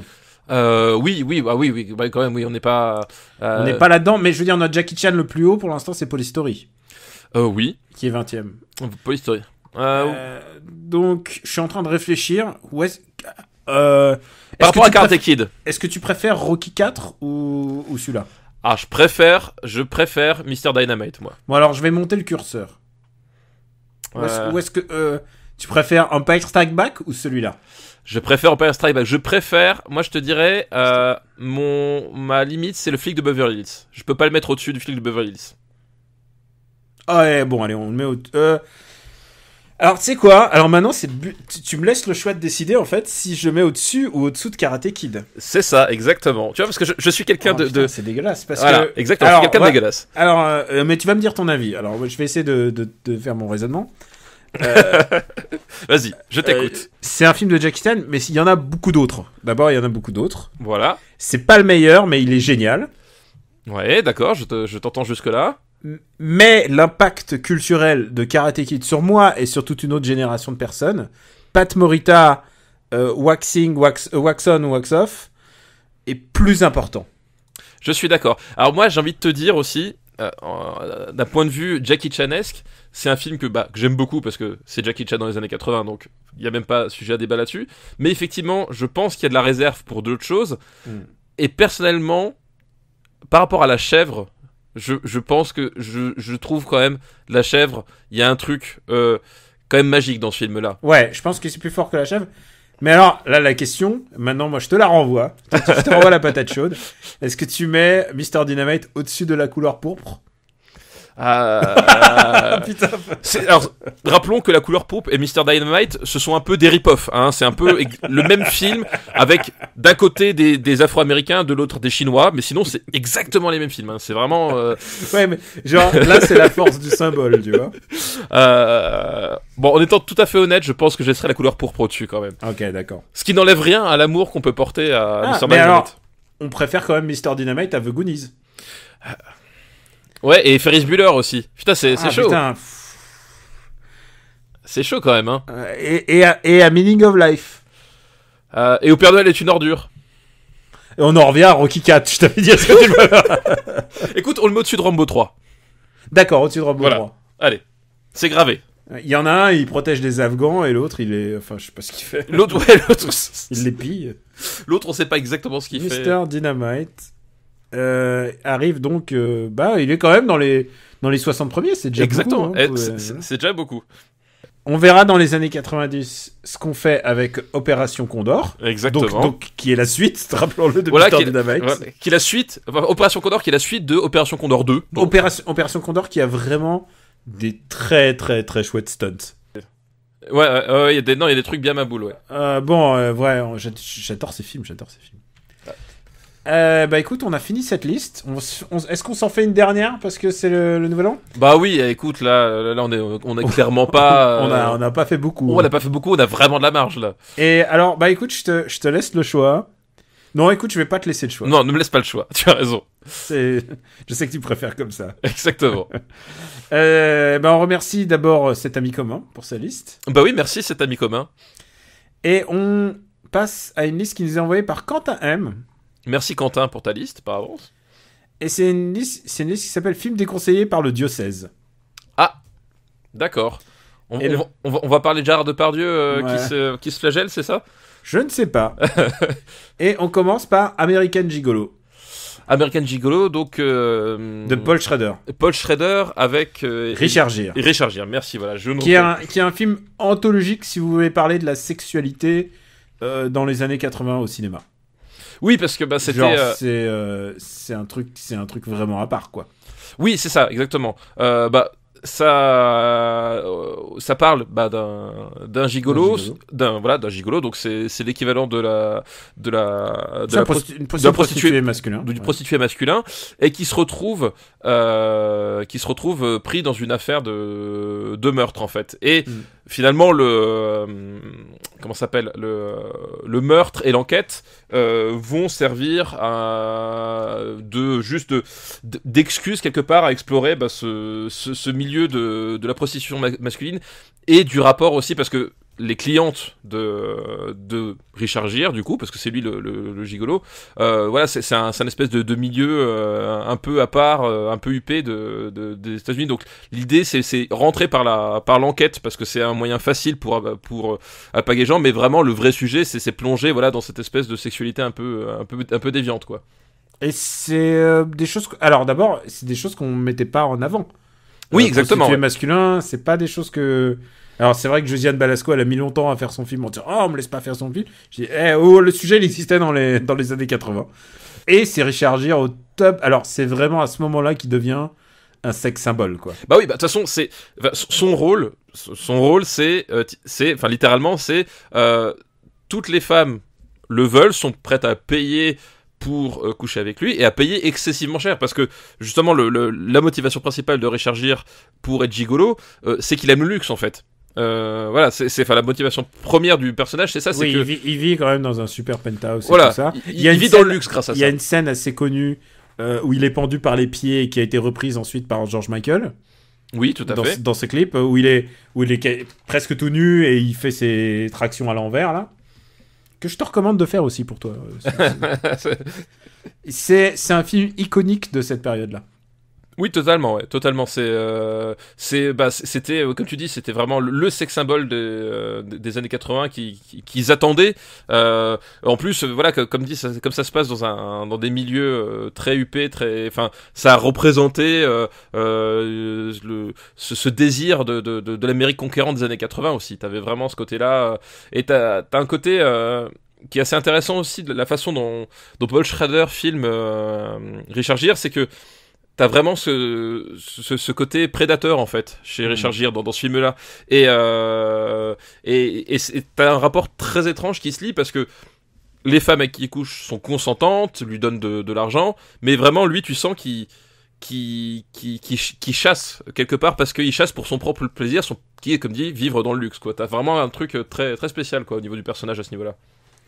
Et on a déjà parlé de Paul Schrader, parce que Paul Schrader est quand même un putain de scénariste quand même. Bah oui, c'est pas le premier venu, hein. C'est quand même un des scénaristes de Scorsese. C'est le scénariste de Taxi Driver, Raging Bull. Il avait fait aussi la Tentation du Christ. Il avait aussi fait Obsession pour De Palma. Ouais, c'est pas un manchot. En fait, c'était une figure vraiment hyper importante dans le nouvel Hollywood des années 70, parce qu'effectivement, c'est un type qui avait signé des scénarios vraiment très marquants, quoi. Enfin, et important, ouais, je veux dire, quand tu fais... il avait fait Légitime Violence aussi, c'était lui qui avait fait le scénario de Légitime Violence avec Tommy Lee Jones, d'ailleurs. Ouais, mais tu vois, mais quand tu fais Taxi Driver et que c'est ton deuxième scénario, ça pose là un peu l'impact que tu vas avoir dans le cinéma. Le bonhomme, quoi. Alors après, c'est vrai que après, c'est devenu un peu il est devenu un peu pas la parodie, mais genre il a vieilli, quoi. Enfin, son style est plus très actuel. Après, il lui arrive ce qui peut arriver de pire à un type comme Paul Schrader, c'est que il a gagné de l'argent avec ce qu'il faisait, et en fait, toute la misère que portait Paul Schrader, qui a permis de faire des scénarios comme Taxi Driver, comme Obsession, comme Rolling Thunder, ça s'est éloigné de lui, en fait, malgré lui. Et c'est que du coup, lui il courait après parce que c'est ça qui faisait sa patte, mais il était plus dedans, quoi. Et le dernier film de Paul Schrader, il a fait un Nicolas Cage, si je me souviens. Non, il a fait 2 Nicolas Cage. C'est ça, le problème, c'est que là, Paul Schrader, aujourd'hui, il fait la Nicolas Cage exploitation, quoi. C'est vraiment, Et il a fait le fameux film qui s'appelle The Canyons, qui a beaucoup fait parler de lui parce qu'il est scénarisé par Bret Easton Ellis, dont on a déjà parlé plusieurs fois ici, et qui est incarné par Lindsay Lohan et James Dean, donc l'acteur de film porno. Oui, tout à fait. Qui a fait beaucoup parler de lui parce que justement c'est Lindsay Lohan dans un film d'auteur entre guillemets avec un acteur porno. C'était un peu leur romance X du moment. Mais c'est clairement ça, quoi. C'est un film pas très intéressant si tu veux, c'est mon avis. C'est quand même un mec qui a eu son moment de gloire, et je pense que American Gigolo en a fait partie parce que c'est vraiment un film fondateur de l'approche de la sexualité au cinéma américain de ces années-là, quoi. Oui, exactement. Il faudra attendre je sais pas, Soderbergh pour que ça change. Et encore Soderbergh était moins, enfin, si c'était sulfureux, mais c'était pas pareil, en fait. Moi, le film que je rapprochais peut-être le plus dans l'esprit, c'est peut-être Basic Instinct, en fait. C'est vrai. Parce que qui est un peu dans cette mouvance. Qui est dans la même mouvance, parce que ce que Soderbergh fait avec Sexe, mensonge et vidéo, parce que c'est de ce film-là dont on parle. On n'a pas parlé parce que je crois que personne nous a envoyé de Sexe, mensonge et vidéo. Mais c'est les films dont tu es en train de parler. Incroyable, mais ouais. Voilà, Soderbergh était vraiment sur un registre plus intellectuel, alors même si c'était sulfureux de par le sujet, la façon de le traiter, mais t'avais moins ce côté comment dire, borderline, en fait, que t'as dans American Gigolo, et que après Verhoeven va s'amuser à titiller dans Basic Instinct par la suite, quoi. Je pense que voilà, pour moi, l'héritier spirituel d'American Gigolo, c'est Basic Instinct. Papa, regarde notre liste. Est-ce que tu aimes American Gigolo ? Alors, honnêtement, je l'ai vu qu'une seule fois. C'est un film que j'avais plutôt bien aimé, mais que j'avais pas trouvé non plus extraordinaire, en fait. Alors, c'est un film qui m'est pas insupportable, mais pour moi, il est déjà en bas de tableau. Ouais, en fait, moi, le problème que j'avais... la teneur qu'on a, quoi. Moi, le problème que j'avais avec ce film-là, je trouvais, c'est que au bout d'un moment, arrivé dans le dernier tiers... tu sens, t'avais compris que l'enquête policière c'était un peu un prétexte, et que tout le problème, tout ce qui se passait autour de la sexualité, on finissait par tourner en rond et c'est plus trop où est-ce qu'il voulait aller. Enfin, en fait, voilà, tu vois, c'est-à-dire que je trouve le film, l'entrée en matière est vraiment formidable. En plus, Richard Gere, comme dit, ce regard qu'il a à cette époque-là. Il y a des vidéomontages de Richard Gere en slip. Hein. Voilà. C'est pas un hasard. Hein. Le regard qu'il avait, la façon son charisme et la façon dont Schrader le film. Alors, je me souviens de filles qui m'ont parlé en particulier de son allure, de ses épaules, enfin d'un truc de vraiment sa silhouette. Elle est vraiment mise en valeur. Sa façon de se tenir, en fait. Enfin, il y a vraiment un truc qui est vraiment hypnotisant et qui fonctionne super bien. Mais en fait, arrivé vers la fin du film, tu sentais qu'il savait plus trop comment conclure, et vraiment, je trouvais que ça se sentait, quoi. Alors, je vais te faire une proposition. Je vois un autre film dans la liste qui a un peu révolutionné une certaine approche de la sexualité dans les années 80. C'est Kickboxer, c'est ça ? Non, j'allais dire Top Gun. Top Gun. Est-ce que tu le mets au-dessus de Top Gun ou au-dessous ? Déjà. Ce qui hésite, c'est que déjà on brûle, on n'est pas loin. Alors c'est pas pareil parce que Top Gun, ça c'est un film que j'ai vu pour le coup plein de fois, et qui a un vrai plaisir coupable, en fait. Enfin, Tu vois, c'est Ah ouais, vraiment... on parle de plaisir, mais voilà. C'est un film en fait assez idiot sur plein d'aspects, mais c'est ça qui le rend qui le rend bien. American Gigolo, c'est pas la même approche. Et alors après, oui, j'aurais plus de plaisir à revoir Top Gun, si c'est ça ta question, qu'American Gigolo. Bah alors, fais-moi une propale.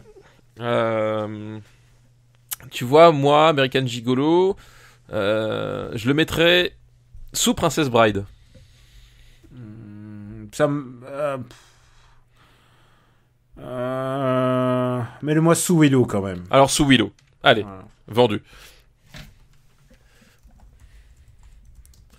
Ça veut dire qu'il est quand même dans les 100 premiers. Hein. Bah, il est quand même dans les 100 premiers. Alors, j'ai essayé de faire gaffe à faire des listes avec des bons films, parce que, bah, de toute manière, avec les années 80, c'est plus simple. Ouais. Je me suis dit quand même, c'est notre premier de l'année, on Voilà, va se faire plaisir. Non mais en plus, enfin c'est un film. Pour le coup, moi, je recommande à ceux qui l'ont jamais vu de le voir parce qu'il y a enfin comme on a dit, il y a vraiment un truc très intéressant à plein de niveaux, au niveau de la sexualité, la façon dont Richard Gere bouge et est filmé.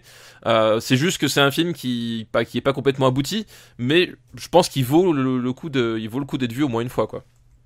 Deuxième film de la liste, Tenue de soirée de Bertrand Blier. Eh bah oui, forcément Tenue de soirée, donc Bertrand Blier avec Déconseillé par le diocèse. déconseillé par Radio 16. Donc c'est avec Depardieu et Michel Blanc. Michel Blanc. Voilà. Et Miu Miu. Et Miu Miu. On avait parlé, je crois, déjà des valseuses, hein, il me semble, quand on a fait les années 70. Ouais. Voilà, il y a clairement une filiation entre les deux films. Voilà, parce qu'on est de nouveau sur un couple de types qui vivent une relation à la sexualité un peu particulière, et au milieu de ce couple t'as Miu Miu, donc voilà, on est vraiment sur un Souvent le cas chez lui, un triangle amoureux. ouais exactement. Relation masculine, bromance. Et là, elle est un peu étrange. Enfin, pas étrange, mais elle est un peu. Il navigue dans de nouvelles eaux puisque Michel Blanc, il se travestit. Exactement. Ouais. Et donc je disais quoi? Oui, donc les valseuses, du coup, c'est qu'en fait le truc, c'est que Michel Blanc est en couple avec Miu Miu au début, c'est ça. Et ils s'aiment, mais bon, globalement, ils tournent en rond, ils savent plus trop quoi faire. Et du coup, il tombe un soir sur ou je sais plus dans quelles circonstances, je me souviens plus exactement. Il y a Depardieu, je crois qu'il les voit en train de s'engueuler. Ah oui, c'est ça, oui. Il débarque, il s'engueule, il leur balance de la thune en disant, en disant, c'est quoi déjà, il se lance dans des bracos ou je sais plus quoi. Ouais, je sais plus ce que c'est exactement, mais je crois que c'est ça en fait. L'idée, c'est que ils font du braco, mais de maison, je crois. Ils investissent les villas abandonnées, les villas vides des quartiers chics en fait.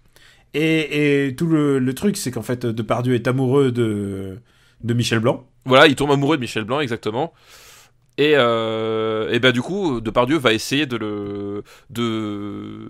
d'emmener Michel Blanc vers lui, en fait, de le faire basculer dans l'homosexualité, alors qu'il est dans son couple en train de s'ennuyer, quoi. Voilà. C'est un film très dérangeant. Je comprends pour le diocèse, en tout cas.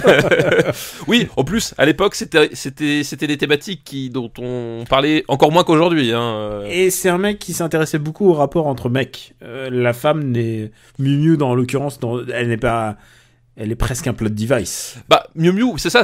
Miu Miu, elle sert de facteur déclencheur, puisque, en fait, c'est avec elle déjà, qu'elle a eu la quand il dispute. t'appelle Miu Miu. Miu. C'est un peu le... Je cite les inconnus. Hein, oui, bah, évidemment, c'est le sketch des inconnus. Quel était le prénom de Miu Miu? Miu. Voilà.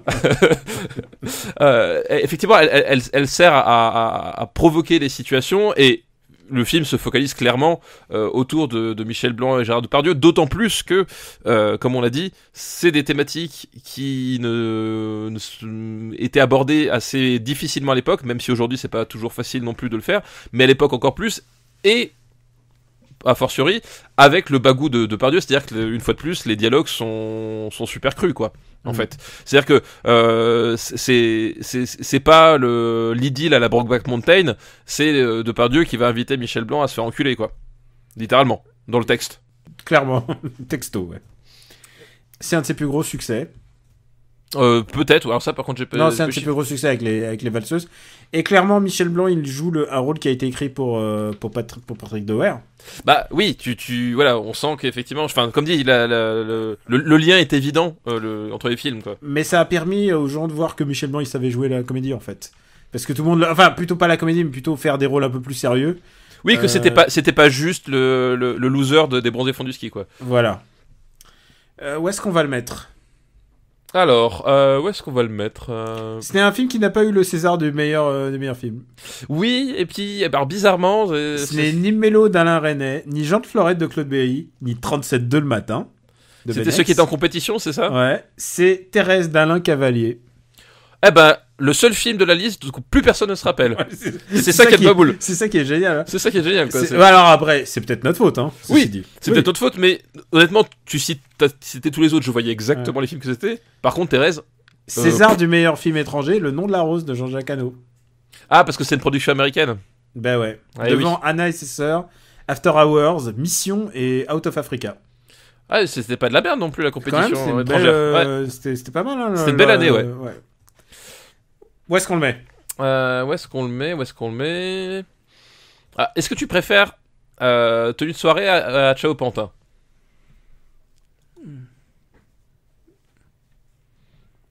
Je préfère Ciao Pantin, je crois. Tu préfères Ciao... Alors moi, je préfère Tenue de soirée. Donc, alors du coup, on va le mettre pas loin. Voilà, on va rester dans ces eaux. Attends.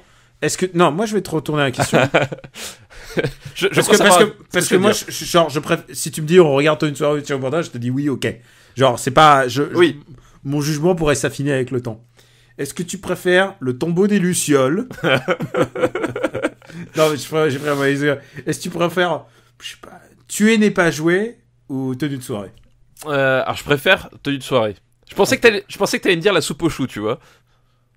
Il est où la soupe ? Ah, il est 77. Je préfère La soupe aux choux à Tenue de soirée. Moi, ce qui m'épate, c'est qu'on a réussi à mettre Le Retour du Jedi au-dessus de La soupe aux choux, je m'en aperçois maintenant. Putain, ce scandale, quoi. Alors que finalement, c'est l'univers qui est... C'est comme la Terre qui est sauvée par... Exactement. Tenue de soirée... je préfère je préfère l'ours. Voilà, exactement ce que je vais dire. Je préfère l'ours. Voilà, en fait. Pour moi... Et je pense que Nostalgia et je préfère barrière basse. Moi, je préfère L'été meurtrier. Ok. Alors, est-ce qu'on préfère Spaceballs ?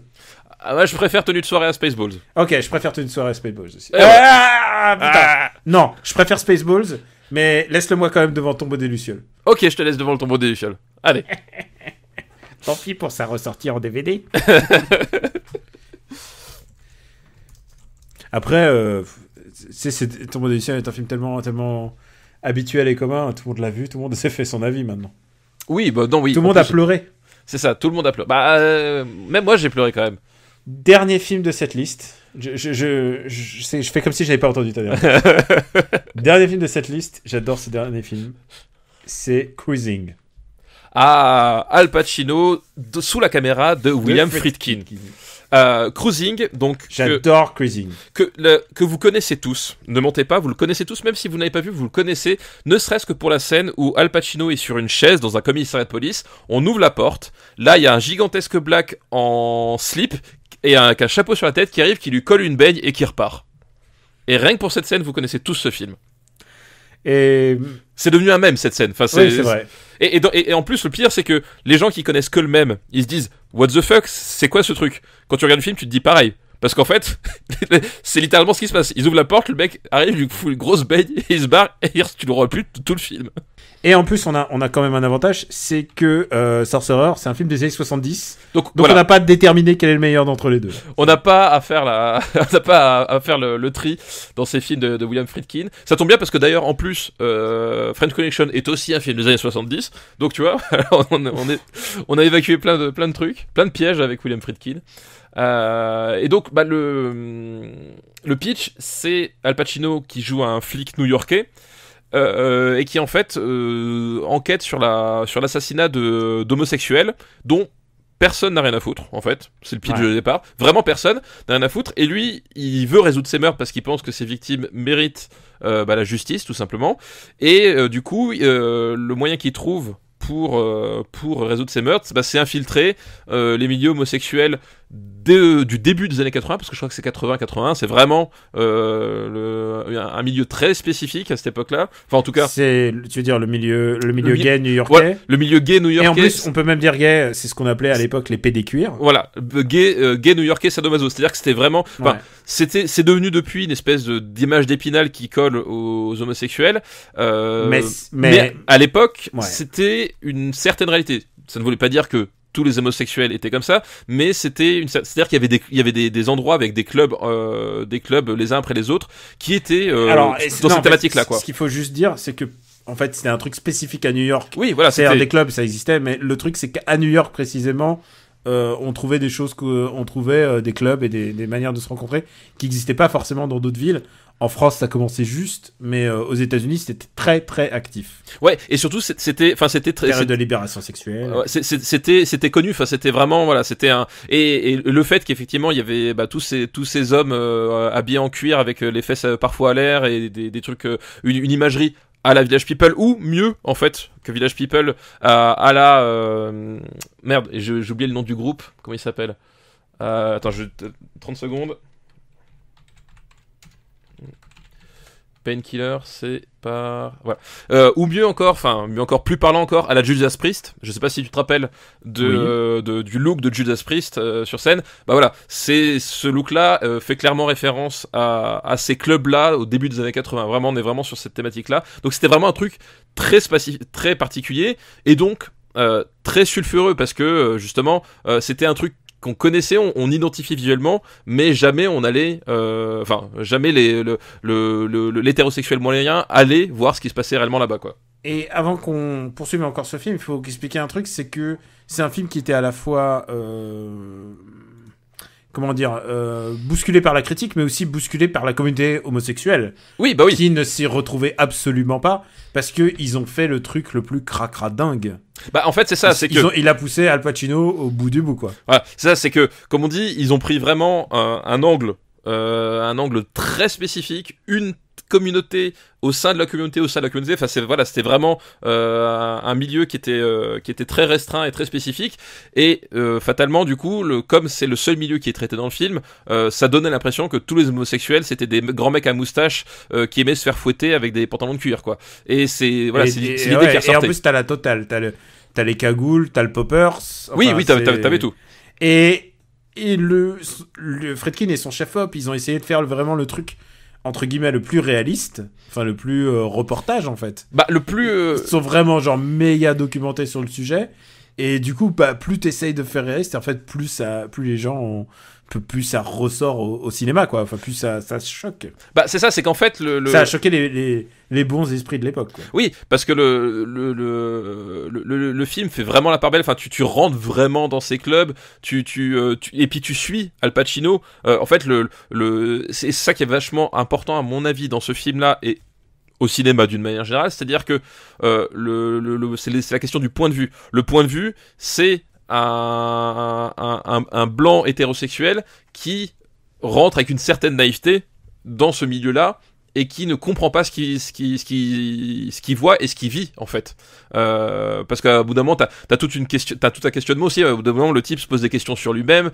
Il est confronté à des choses qu'il aurait jamais imaginées. Et je pense que ce point de vue-là, c'est ce que voulait vraiment faire Friedkin, c'est-à-dire obliger les gens à plonger et à regarder finalement le fait que oui, il y a des gens autour de vous qui ont des pratiques sexuelles que vous ignorez complètement, et que la moralité du film, c'est que ces gens-là sont des individus comme les autres. Et au bout d'un moment, t'as l'impression qu'ils s'occupent plus du tout en fait de l'affaire, en fait. Oui, à un moment, il se perd complètement, ouais. Ils s'occupent vraiment de entre guillemets, ça descend dans les bas-fonds, comme il est en train de le montrer, quoi. Il devient accro, en fait, quelque part. C'est un film de pulsion, il se drogue et tout, enfin.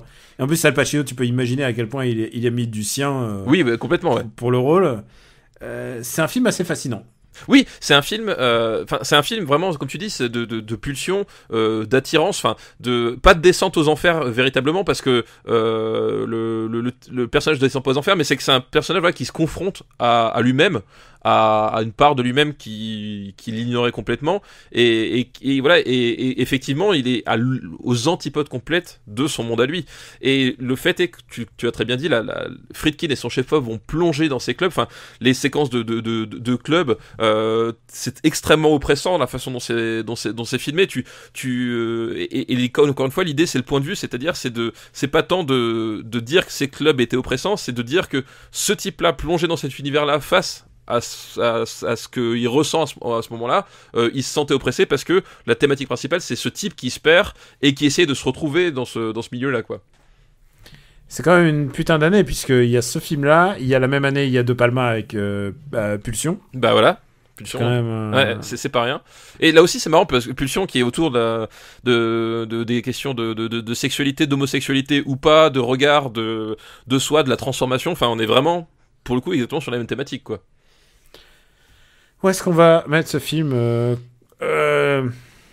compliqué et fascinant aussi. Ouais, mais vraiment fascinant. Bah, c'est un... Et je suis persuadé que si t'avais le méga director's cut, ils ont dû faire des rushs de fou. Oui, des 10 heures de... Oui, parce que, comme tu dis, évidemment, il y a tout le milieu du film, en fait. Je crois qu'il y a même la censure qui lui aura demandé d'effacer... je pense, oui. Ouais. D'effacer beaucoup de trucs. Ouais, je pense que... Et c'était aussi, à mon avis, ce que je cherchais... Enfin, de toute façon, Friedkin, c'est un cinéaste, et c'est pour ça que moi, j'aime beaucoup Friedkin, c'est que de tout temps, même dans ses films récents, et c'est ça qui est fou avec ce mec là, c'est que c'est un mec qui a vraiment pas perdu la flamme, c'est que c'est un type qui aime aller frotter et gratter là où ça fait mal et aller au plus proche en fait de ce qu'on tolère en fait. Et ce film là, une fois encore, il cherchait, et ce qu'il y a de fou, c'est qu'il cherche ça parce que quelque part tu peux dire oui, c'est cynique parce que ça fait vendre le film machin, mais en même temps non, tu sens qu'il y a vraiment un intérêt pour ce qu'il filme et un intérêt pour ce que vit le personnage. Enfin, ça sert vraiment le film, et c'est pour moi c'est pour ça que c'est un génie. Sert, mais en même temps il s'y complaît un petit peu. Il s'y complaît, t'as toujours la limite parce que il s'y complaît dans la mesure où il se dit écoute, j'ai quand même cet acteur qui est quand même au top de son firmament, et je vais l'utiliser à fond, quoi. Oui, c'est ça. Quelque part, je pense qu'il réalise la chance qu'il a, et de se dire voilà, on va aller à fond avec Al Pacino. Tout le milieu du film, effectivement, c'est presque un moyen métrage à part entière, parce que on plonge dans la psyché de ce type-là qui devient accro à ce qu'il est en train de vivre, quoi. Où est-ce qu'on le met ? Alors, où est-ce qu'on met Cruising ? Où est-ce qu'on met ce film qui a reçu quand même 2 ou 3 nominations aux Razzie Awards, t'imagines ? Ah oui, c'est... Donc William Friedkin, pire réalisateur. Voilà, c'est les Razzie Awards. On a déjà dit beaucoup de mal, mais on n'en dira jamais assez. On dira jamais assez de mal des Razzie Awards, quoi. Je suis sûr que les Razzie Awards, cette année, ils vont dire du mal des films que j'ai aimés.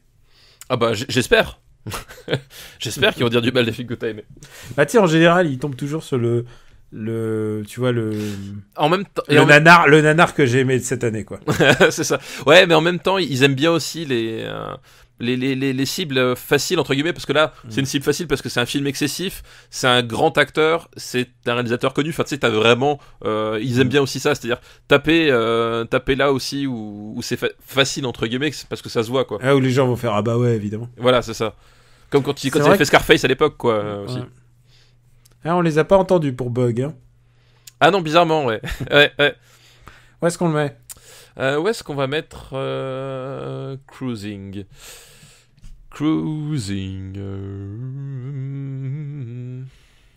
Est-ce que tu le mets au-dessus ou au-dessous de Beverly Hills Cop ? J'aime beaucoup le flic de Beverly Hills, ça, quand même. Des histoires de flics, quand même. Des histoires de flics. Moi, je le mettrais pas au-dessus de Angel Heart. Déjà. Ouais, Angel Heart me donne beaucoup plus de plaisir. Ouais, et puis Angel Heart, effectivement, comme tu disais, Friedkin se perd un petit peu à un moment donné au milieu du film de Cruising. Angel Heart est plus maîtrisé à mon sens. Et ma barrière basse, ça sera Le Père Noël est une ordure. Voilà. Ouais. Dis-moi où on le met là-dedans. Et où est-ce qu'on met Cruising là-dedans ? Moi, je mettrais Cruising. Je mettrais Putain, c'est dur à choisir, c'est vraiment dur. Je mettrais Cruising sous Ferris Bueller, au-dessus du Solitaire de Michael Mann, qui est aussi un film sur la nuit d'ailleurs, le Solitaire de Michael Mann. Sauf que là c'est Los Angeles et l'autre c'est New York, mais Michael Mann est plutôt un mec de LA. Bon, Exactement. On a fait toutes nos listes. Exactement. On a fait Il toute nous, la liste. il nous en reste encore une de exploitation pour la prochaine fois. Ah, t'es sûr qu'on peut pas la faire là? Ah non, là on est bien assez long. Papa, je suis sûr que t'as une reco, ça t'a manqué de faire des recos. Exactement. Et j'ai bossé pendant toutes les vacances, hein, j'ai fait que ça, j'ai bossé toutes mes recos. Et j'ai bossé mes recos. j'ai bossé mes recos à fond. Je suis au taquet. Des pompes. C'est ça, c'est avec des bouquins et des DVD sur le dos. Babarocco, c'est un film allemand qui s'appelle ist wieder da, plus connu en français sous le nom de Il est de retour, qui est un film datant de 2015. Et qui a fait un petit scandale au moment de sa sortie en Allemagne, et qui a tellement fait scandale lors de sa sortie en Allemagne qu'il n'a pas été distribué en France, ni au cinéma ni en DVD, mais il est sorti sur Netflix France. C'est comme ça qu'en fait je suis tombé dessus. Donc le pitch, et là accroche-toi bien, le pitch de Il est de retour, eh bien c'est un mix entre Borat et Adolf Hitler. Ouch. Voilà, donc l'idée de base, c'est que quand Hitler se suicide dans son bunker, en fait il ne meurt pas, il est projeté dans le futur, et il se retrouve dans le Berlin de 2014. Donc c'est, pour resituer, le Berlin de 2014, c'est le Berlin au début de la crise des migrants. Et d'accord. voilà. Et donc Hitler se réveille à l'endroit où était son bunker, sauf que aujourd'hui il n'y a plus le bunker, il y a des plaques pas commémoratives, mais des plaques historiques expliquant le contexte du truc, etc. Et Hitler va tomber sur un journaliste qui vient juste de se faire virer de sa chaîne de télé et qui est en recherche de scoop. Et en fait, évidemment, il ne croit pas que c'est véritablement Hitler. Mais il se dit c'est un acteur qui est convaincu de son rôle et qui est hyper convaincant aussi. Il y a moyen d'en faire quelque chose. Et donc tu suis ce duo, cette espèce de journaliste à la gomme et Adolf Hitler qui va devenir en fait une star de la télévision et des internets allemands modernes, quoi. Et là où je te parle de Borat, c'est que au milieu du film j'ai fait une pause en fait parce que je comprenais pas ce que j'étais en train de voir. C'est-à-dire qu'à un moment donné t'as une scène. C'est une satire, donc t'as un humour assez particulier, mais je suis assez client, je dois le dire. À un moment donné, t'as une scène, en fait, ils ont plus d'argent, parce que comme dit, le mec s'est fait virer de sa chaîne, ils ont emprunté le van de la mère du caméraman, et ils ont plus de pognon, et ils sont coincés. Je sais plus à Cologne, ou enfin, parce qu'ils font le tour de l'Allemagne. Ils sont coincés, et puis du coup, ils font, le journaliste, il fait, comment est-ce qu'on peut gagner de l'argent, là, sinon on va rester bloqué, etc. Il regarde Hitler, il fait, vous avez pas un autre talent par hasard? Et donc là, tu les vois sur une place d'une ville allemande avec Adolf Hitler qui offre aux gens de faire des portraits.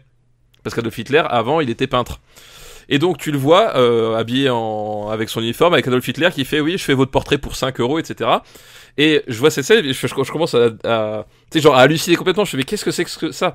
Et en fait, ce que j'étais pas sûr, enfin ce que tu ressens, mais là où j'étais vraiment pas sûr, c'est qu'une partie du film, ce sont des vrais gens en fait qui sont filmés.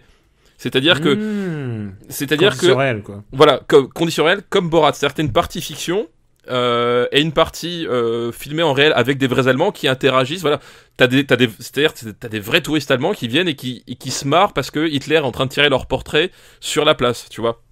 Et donc t'as très vite un très grand malaise qui s'installe parce que t'as tout le monde qui vient, on fait une selfie avec Adolf, etc. Voilà. Et évidemment, tout le propos du film, c'est de montrer que en 2014, les idées d'extrême droite se sont banalisées et qu'elles ne font plus peur à personne en fait. Et voilà, donc c'est tout le propos du film et t'as toute une thématique dessus.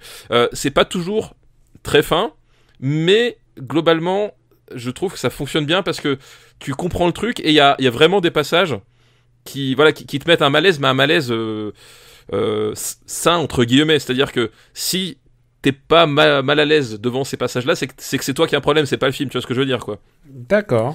Et c'est un film drôle ou c'est pas un film drôle? Alors c'est très étrange. Alors c'est vraiment, comme dit, c'est un humour vraiment très particulier. C'est pas hilarant, mais il y a des trucs que moi j'ai trouvé assez drôles, mais assez cruels aussi. On veut aussi parce que voilà, t'as des gens qui viennent discuter avec lui et le type qui joue Adolf Hitler, il est vraiment à fond dedans.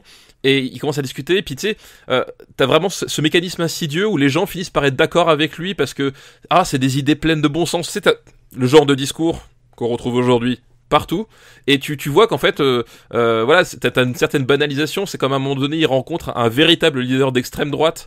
Enfin, vraiment, t'as des trucs complètement maboules qui sortent de là, et ça donne, je trouve, une bonne photographie de l'Occident actuel, qui se dit, ouais, c'est acquis. Hitler n'en reviendra jamais au pouvoir, ou ce genre d'idée ne reviendra jamais au pouvoir, on est à l'abri. Sauf que pas du tout, en fait. Et je trouve que ça fonctionne bien parce que voilà, ce mélange fiction-réalité, il y a plein de moments où tu sens que vraiment, voilà, les mécaniques qui se mettent en place. Il y a une scène, par exemple, à un moment donné, où ça c'est une scène scénarisée, mais donc Hitler devient une star de la télé, et t'as un pool de scénaristes qui doivent écrire des blagues pour lui.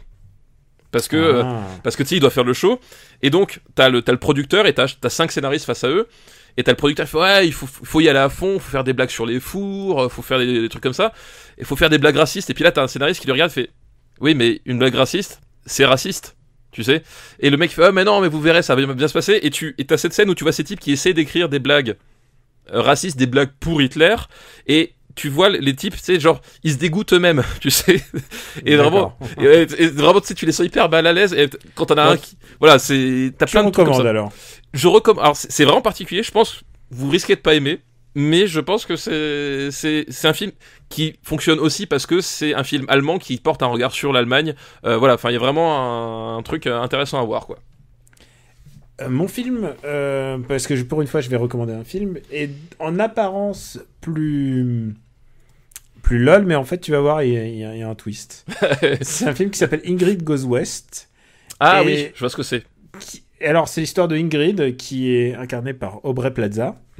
Et c'est une fille qui est mentalement instable, on va dire. Oui, alors c'est Aubrey Plaza qui fait les rôles d'Aubrey Plaza, en fait. Voilà. Ah non, alors elle le fait très bien, tu sais. Non, mais elle est géniale. Ce qu'on appelle la resting bitch face, tu sais, oui. Genre l'air de complètement blasé et. Je dis pas ça en mal, mais c'est-à-dire que Aubrey Plaza dans le rôle de fille déjantée. Enfin, c'est un choix. C'est le paradoxe de cette fille. Oui. Dans les films en général, on lui fait jouer la bimbo qui va qui fait des beach parties, alors que pas du tout en fait. Elle est vraiment parfaite pour jouer les psychopathes. Oui, les filles qui mettent mal à l'aise, tu sais, comme dans Scott Pilgrim en fait. Voilà, exactement. Scott Pilgrim ou dans Légion, voilà, c'est genre, elle est vraiment douée là-dedans, quoi. Et donc elle est très instable même. Tu la vois au mariage de son ami et elle a pas été invitée évidemment. Tu sais, c'est genre. Alors qu'elles se sont jamais rencontrées vraiment, ou je crois qu'elles se sont jamais parlé, et elle la gaze, elle lui fout une gazeuse dans la gueule, et tu vois, genre, c'est la fille sympa. C'est ça. Et elle est clairement, elle a un problème psychologique, et là, du coup, elle découvre Internet, elle a un téléphone, tu vois, avec son smartphone, elle stalk une nana, elle va à LA, et elle stalk une nana, une influenceuse sur Instagram. D'accord. Et c'est Instagram est nommé, hein, tu vois, c'est pas genre on a fait un faux compte de je sais pas quoi, un faux Facebook. Non, tous les trucs sont vraiment nommés avec leur nom. Oui, c'est ça, les vraies marques, ouais. Voilà, les vraies marques. Et donc elle est sur Instagram et c'est une nana qui te vend du rêve, elle te photographie son avocado le midi, elle dit ah là là, regarde mon chat comme il est beau, regarde, genre elle te vend sa vie au fur et à mesure comme elle est idyllique, tu sais, comme ça comme le font les blogueuses mode en fait. Oui, non mais je vois tout à fait le. Et elle est complètement fascinée et elle la stalk. Et en fait, au fur et à mesure, elle se dit en fait, j'ai envie d'être, enfin, c'est ce qu'elle se dit, enfin, tout ça du non-dit, elle veut être sa copine et elle va lui voler son chat. Et ou non, son chien, je crois, enfin, elle lui vole son clébard. Et du coup, au bout d'un moment, elle lie amitié, forcément, elle dit « Ah, j'ai trouvé son chien et tout », et elle devient copine avec elle et son mec.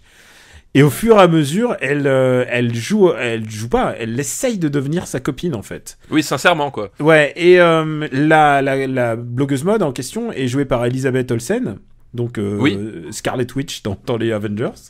Elle le joue très bien parce que au début, tu vois cette meuf complètement superficielle qui te raconte ses rêves et qui te peut pas te dire des trucs sans te dire préciser hashtag clueless, tu vois, ou hashtag life is beautiful, tu vois, hashtag mon sponsor.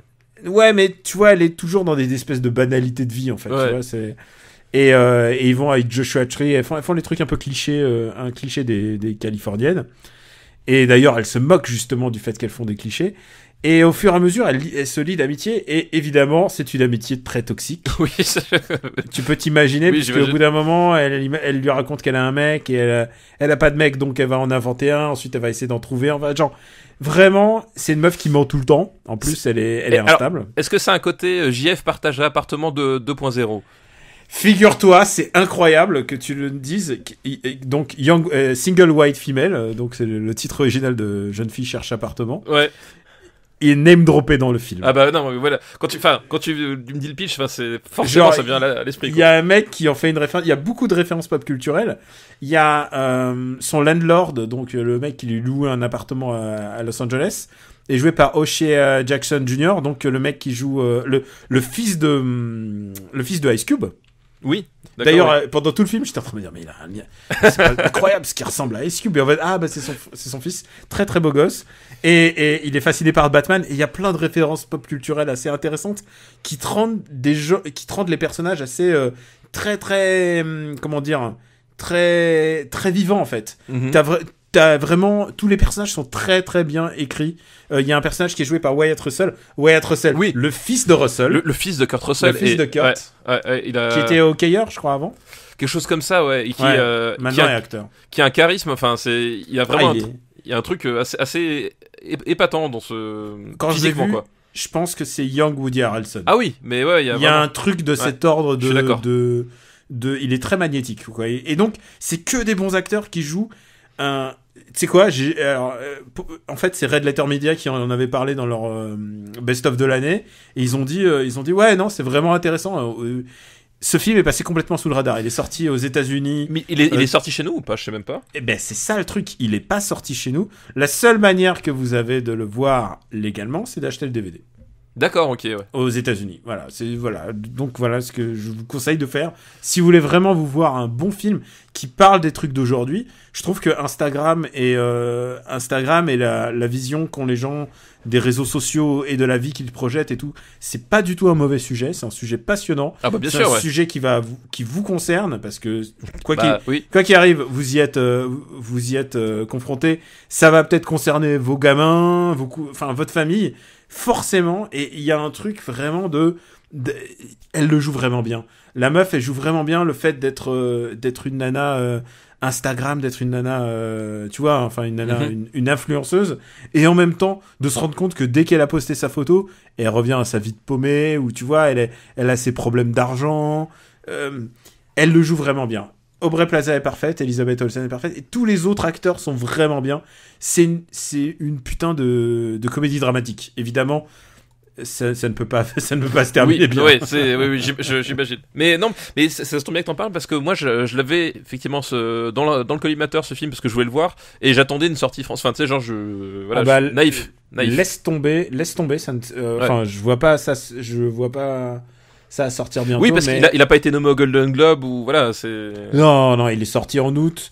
Dans la différence générale, il est sorti en même temps que, tu sais, le truc avec les hashtag pire soirée, tu vois, tous ces trucs, toutes ces comédies pourries. D'accord. Hashtag pire soirée, c'est le truc avec Scarlett Johansson où elles sont. C'est le Le hangover. hangover est pour filles, oui, exact. Le hangover de filles. Et ensuite, ils ont fait le hangover de filles noires aussi. Ils ont fait, tu vois. D'accord. Donc, on peut faire des hangovers de toutes les versions différentes maintenant. Moi, tu sais ce que je voudrais? Hangover en Haute-Savoie. Non, je voudrais Hangover avec The Rock et Jason Statham. Ah, monsieur, je vous envoie une voiture avec chauffeur. Voilà. Signez-moi votre idée, vous ne l'avez jamais eue. Voilà, tu vois, c'est ça que je veux, moi. Très très bien. Donc voilà, je vous recommande vraiment Ingrid Goes West. C'est un vrai chouette film. Et je peux vous dire, vous aurez jamais aussi peur qu'avec ce film en voyant quelqu'un faire des Instagram. Eh ben écoute, tu m'as alors, redonné envie, voilà. C'est pas des histoires de pic à glace et des machins, mais c'est super flippant.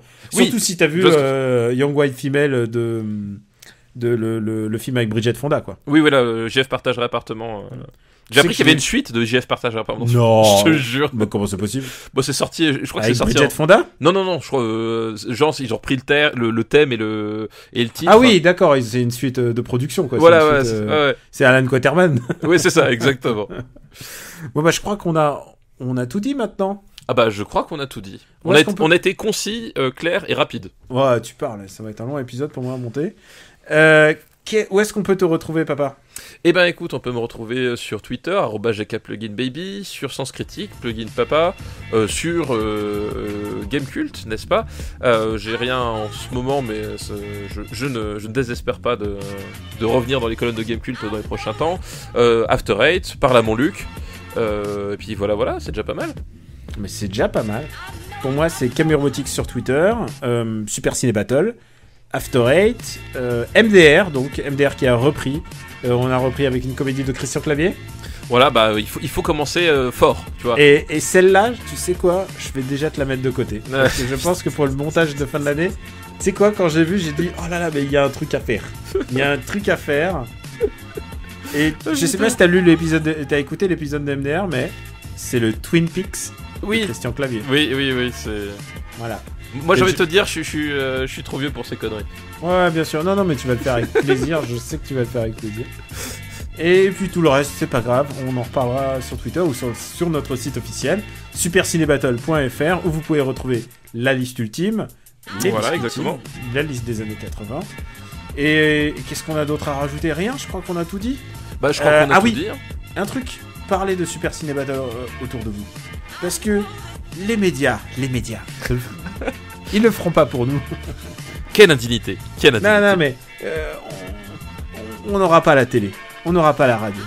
Je crois que nous leur faisons peur, Daniel. La seule manière de grossir, de ce podcast de grossir, c'est vous, public, c'est vous tous. Et donc, merci d'en parler autour de vous. Je le dis de temps en temps, mais voilà, c'est quand même cool que vous partagiez votre passion, et si ça vous fait marrer d'écouter deux hurluberlus mal classé, l'Empire contre-attaque, et ben voilà. T'as tout gâché. J'essaie de dire mais non, des trucs positifs. Ou Polystory est 20ème. Voilà, exactement. C'est ça l'important. Voilà. Est-ce que chez les autres, est-ce que chez les autres Polystory est 20ème ? Non. Voilà. Polystory est devant Shining quand même. Hein. Exact. Et Pulsion. On n'y peut rien. Et devant Live. On n'y peut rien. Tais-toi. Et devant Short Circuit. Mais en même temps, si on m'écoutait, Polystory, il pourrait être très bien, il pourrait être tout aussi bien premier. Hein, si oui, c'est le problème, c'est que voilà, c'est pour ça qu'on fait le classement à deux, parce que si on le fait à nous seuls, déjà il changerait chaque semaine. C'est vrai. Donc ça aurait pas d'intérêt. Et puis ouais, il aurait rien à voir, mais voilà. Bon, on vous a tout dit. Merci encore de nous suivre et on vous embrasse très fort. Et c'est la première de l'année, donc on vous souhaite une très bonne année. Merci à tous, bonne année.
里電氣，東方